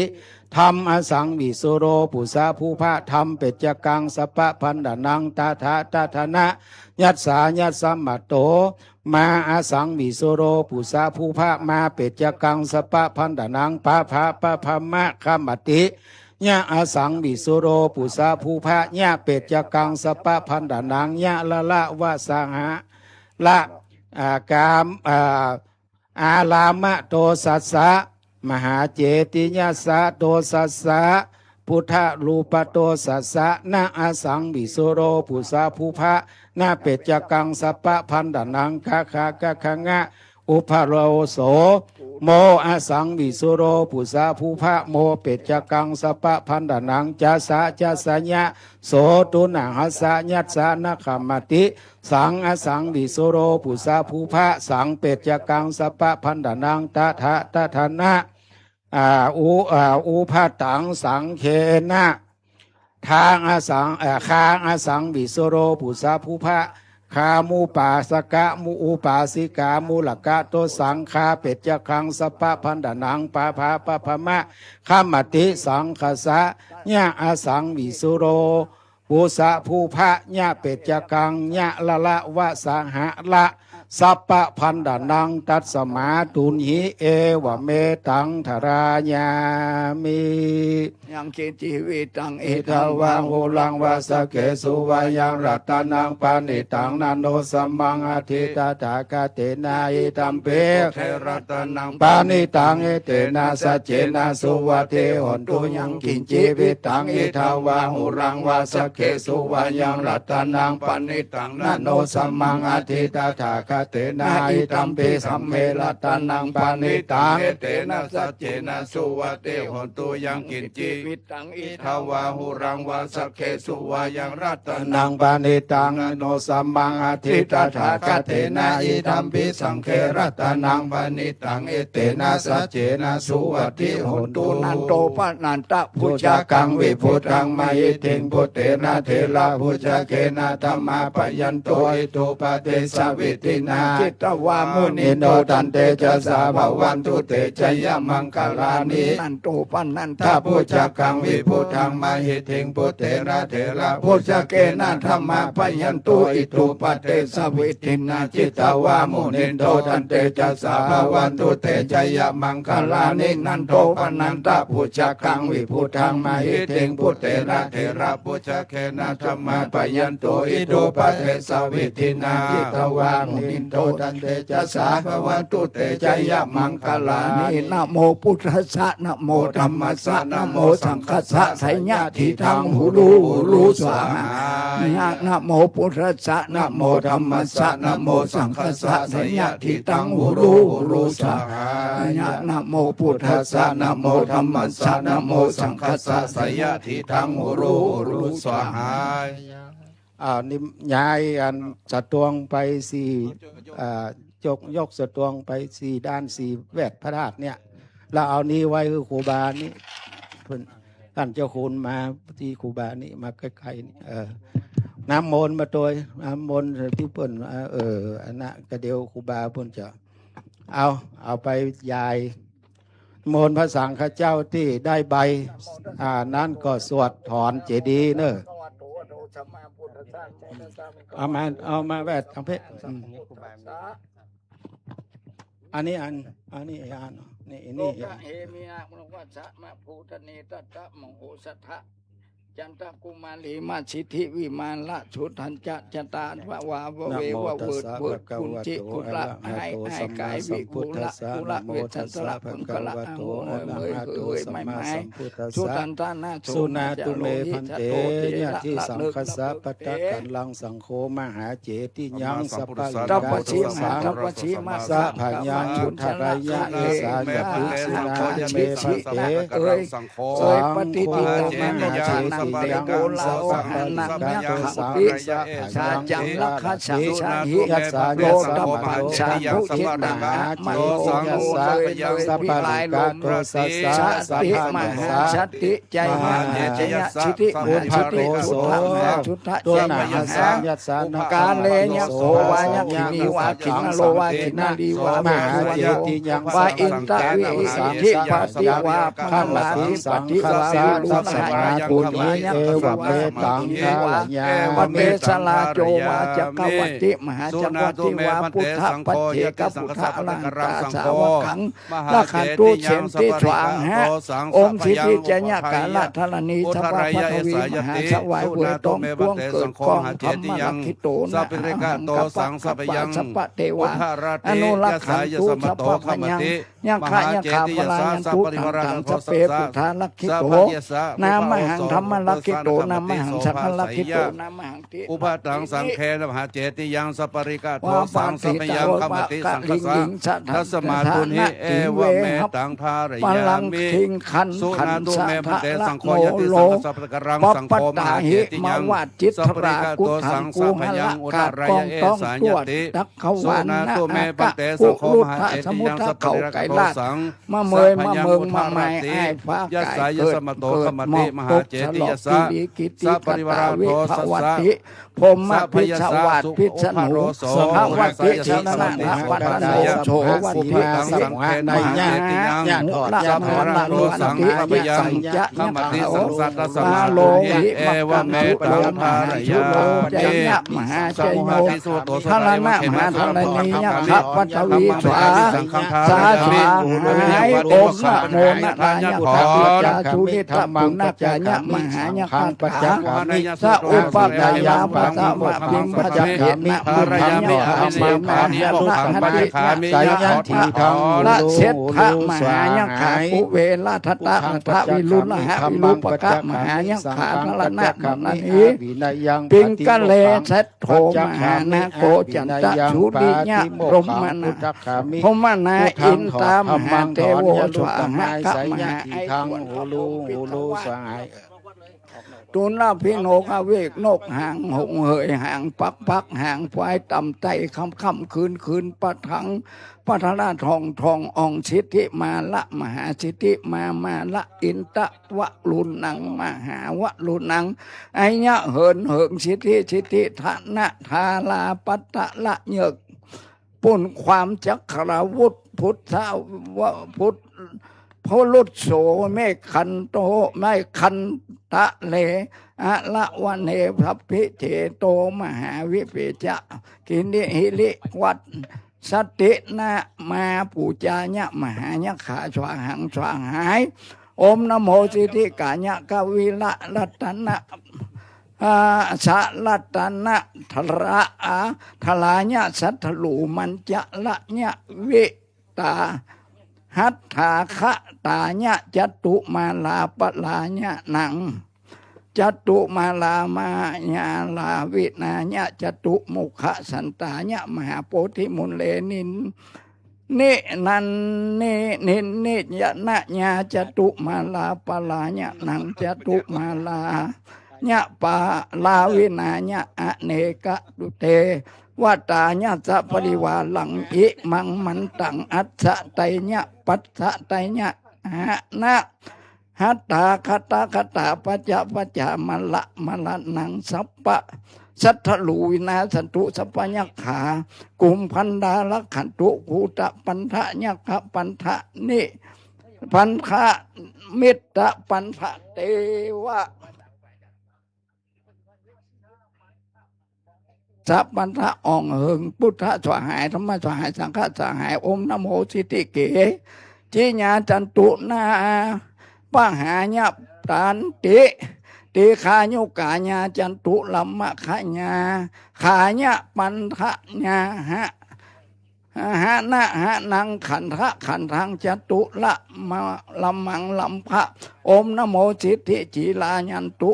นะปัสสะปาญะตันติกะตัสสะสัมพุทธัสสะสวายอมสัพพะธรรมะสวายอมสัพพะสังฆะสวายอาสากิสะภูมิเทวาติปะละวะสุทธิสวางะปัทวีปะละสุนทรีสัพพมโปสัพพญูโปธิมันดลังอาสังขโยมละเสนาใจโยใจยันติปะละกัมมังอาหังสัพพสัทธลูวินาสตุสวางะอมนะโมนะเมตไตญะเตจังอิสิเตตังมหาอิสิเตตังปุริสะเตตังมหาปุริสะเตตังอิมาญะสัพพโลกาสังหะสักกะ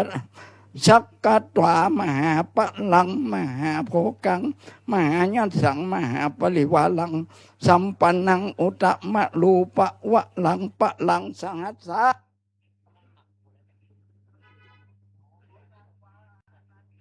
นังอลขันตุปริวะเจญะวัจจาปัวัต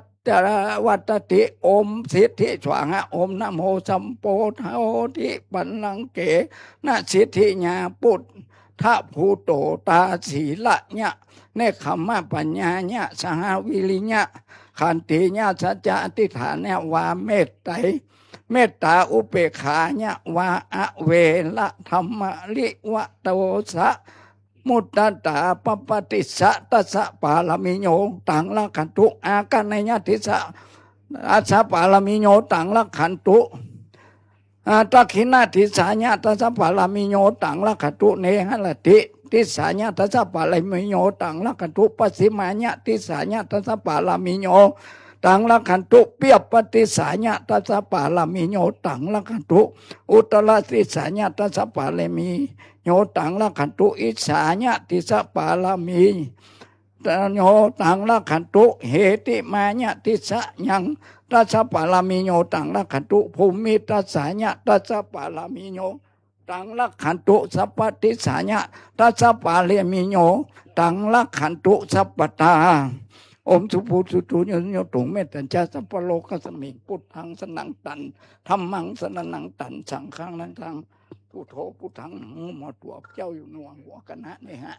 พุทธบังธรรมบังสังฆบังยังแวดล้อมตีนฟ้าอ้อมฟ้าทอละนีพุทธังปกธรรมังปิดสังฆังปิดพุทโมอัตตปัตตปิดเจ้ามิดปิดพระโทนะโมพุทธาญะวังบังอักกะกุฉันโทโกนากัมมโนกัจจโปโคตโมอริยะเมตไตโยนะโมพุทธัสสะนะโมธัมมัสสะนะโมสังฆัสสะ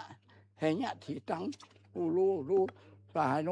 อมสุภูสุตุโยโนเตตัญจะสัพพโลกสนิพุทธังสนังตันธัมมังสนังตันสังฆังสนังตันอมตันมันตันสันในหนอดทางกองมากลางทางกลางกองฉันทุป้องติมือป้องสติทนไม่เดิมหันทันสตปโตอัตวีสติพุทธะจิตตังเมติพุทโธใจโยใจญะใจจนะตลอดปลอดภัยขออย่าได้มีเหตุมีภัยเนอะท่านเจ้าคูเด้อการมือกุ้งมือลุ่งมือเหลืองพ้นจากอุปตวะกังวลอนทลายทั้งหลายนะเมตตาโมกขรุณาพุทธภานิทายินดีเนี่ยอิดูพระปิตากัมจูพระมารดาป้องกันพระครูพระอุปสาพระกรรมวาจาครูบาอาจารย์เจ้าของมาเป็นกำแพงแก้วเจ็ดจันป้องกันโผยภัยอันตรายทั้งหลายจุงกับหายกับวัดกับวากับสมณสถามุนสถาทั้งหลายจุตนจุองค์นั่นจุงจังนี้ปูโธปูทังหนังหมอตัวพระเจ้าอยู่เหนือหัวกันฮะเนหะคะกัตถาเตนังวิชาพลังมาลาปังนงโคมิจัตตาโลธรรมาวทันติอายุวโนชุขังปะลัง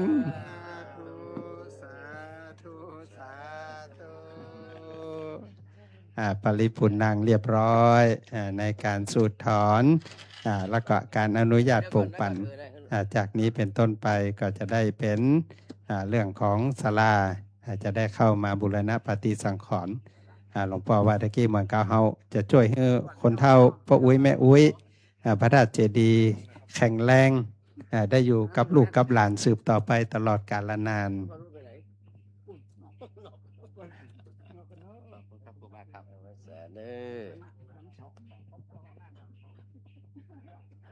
กับในนามของหลวงพ่อท่านเจ้าคุณพระภาวนาธรรมาภิรัตน์วิปัสสนาธุระนะครับเจ้าอาวาสวัดลำเปิงตะโพธารามพร้อมกับพระสงฆ์องค์เนรแม่ชีโยกีผู้ปฏิบัติธรรมอุบาสกอุบาสิกาทั้งหลายกราบนมัสการขอบพระคุณพระมหาเถรานุเถระเจ้าคณะพระสังฆาธิการมีครูบาจันทรังสีหลวงพ่ออดุลศิลกิจหลวงพ่อดับภัยเป็นต้นนะครับที่ได้เมตตามาทำพิธีสูดถอนตาลทรายตาลแตนในการบูรณะปฏิสังขรณ์นะครับพระเจดีย์ในวันนี้นะครับขอบพระคุณเป็นอย่างยิ่งแล้วก็อนุโมทนาสาธุการกับพี่น้องศรัทธาสาธุชนทุกคนทุกท่านนะครับที่ได้ตั้งจิตตั้งใจกับวันนี้เราได้มาปลดมาชำระหนี้ส่งมาใจหนี้เก่าเสี่ยงกันไปหมดแล้วนะครับบุญคุณทานทั้งหลายปกปักรักษาพระพี่น้องทุกคนทุกท่าน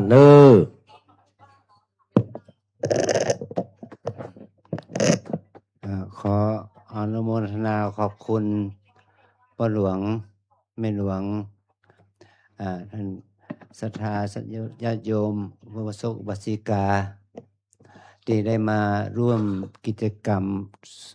ตานทรายตานแตนสุดถอนพระธาตุเจดีย์ในคราวครั้งนี้สำเร็จรุ่ร่วงไปด้วยดีจนทุกประการเนาะขอพลังอานิสงส์ความที่ศรัทธาเฮากลุ่มสุดเทพยั่งยืนอันนำโดยปอจิตได้เอาปัจจัยมาถวาย พร้อมเลยกับปัจจัยที่โยมเอามาไปเรียกไปมาเป็นทุนในการบูรณะเจดีย์เหล่านี้ขอให้เป็นพลังบุญเกื้อกูลให้การบูรณะปฏิสังขรณ์พระธาตุเจดีย์นี้ให้สำเร็จรุ่ร่วงไปด้วยดีจงทุกประการขอเป็นบุญสมปันกับพระสงฆ์และคณะศรัทธาที่เราได้รับการสงเคราะห์จากหน่วยศุลกากรที่ 7และบริษัท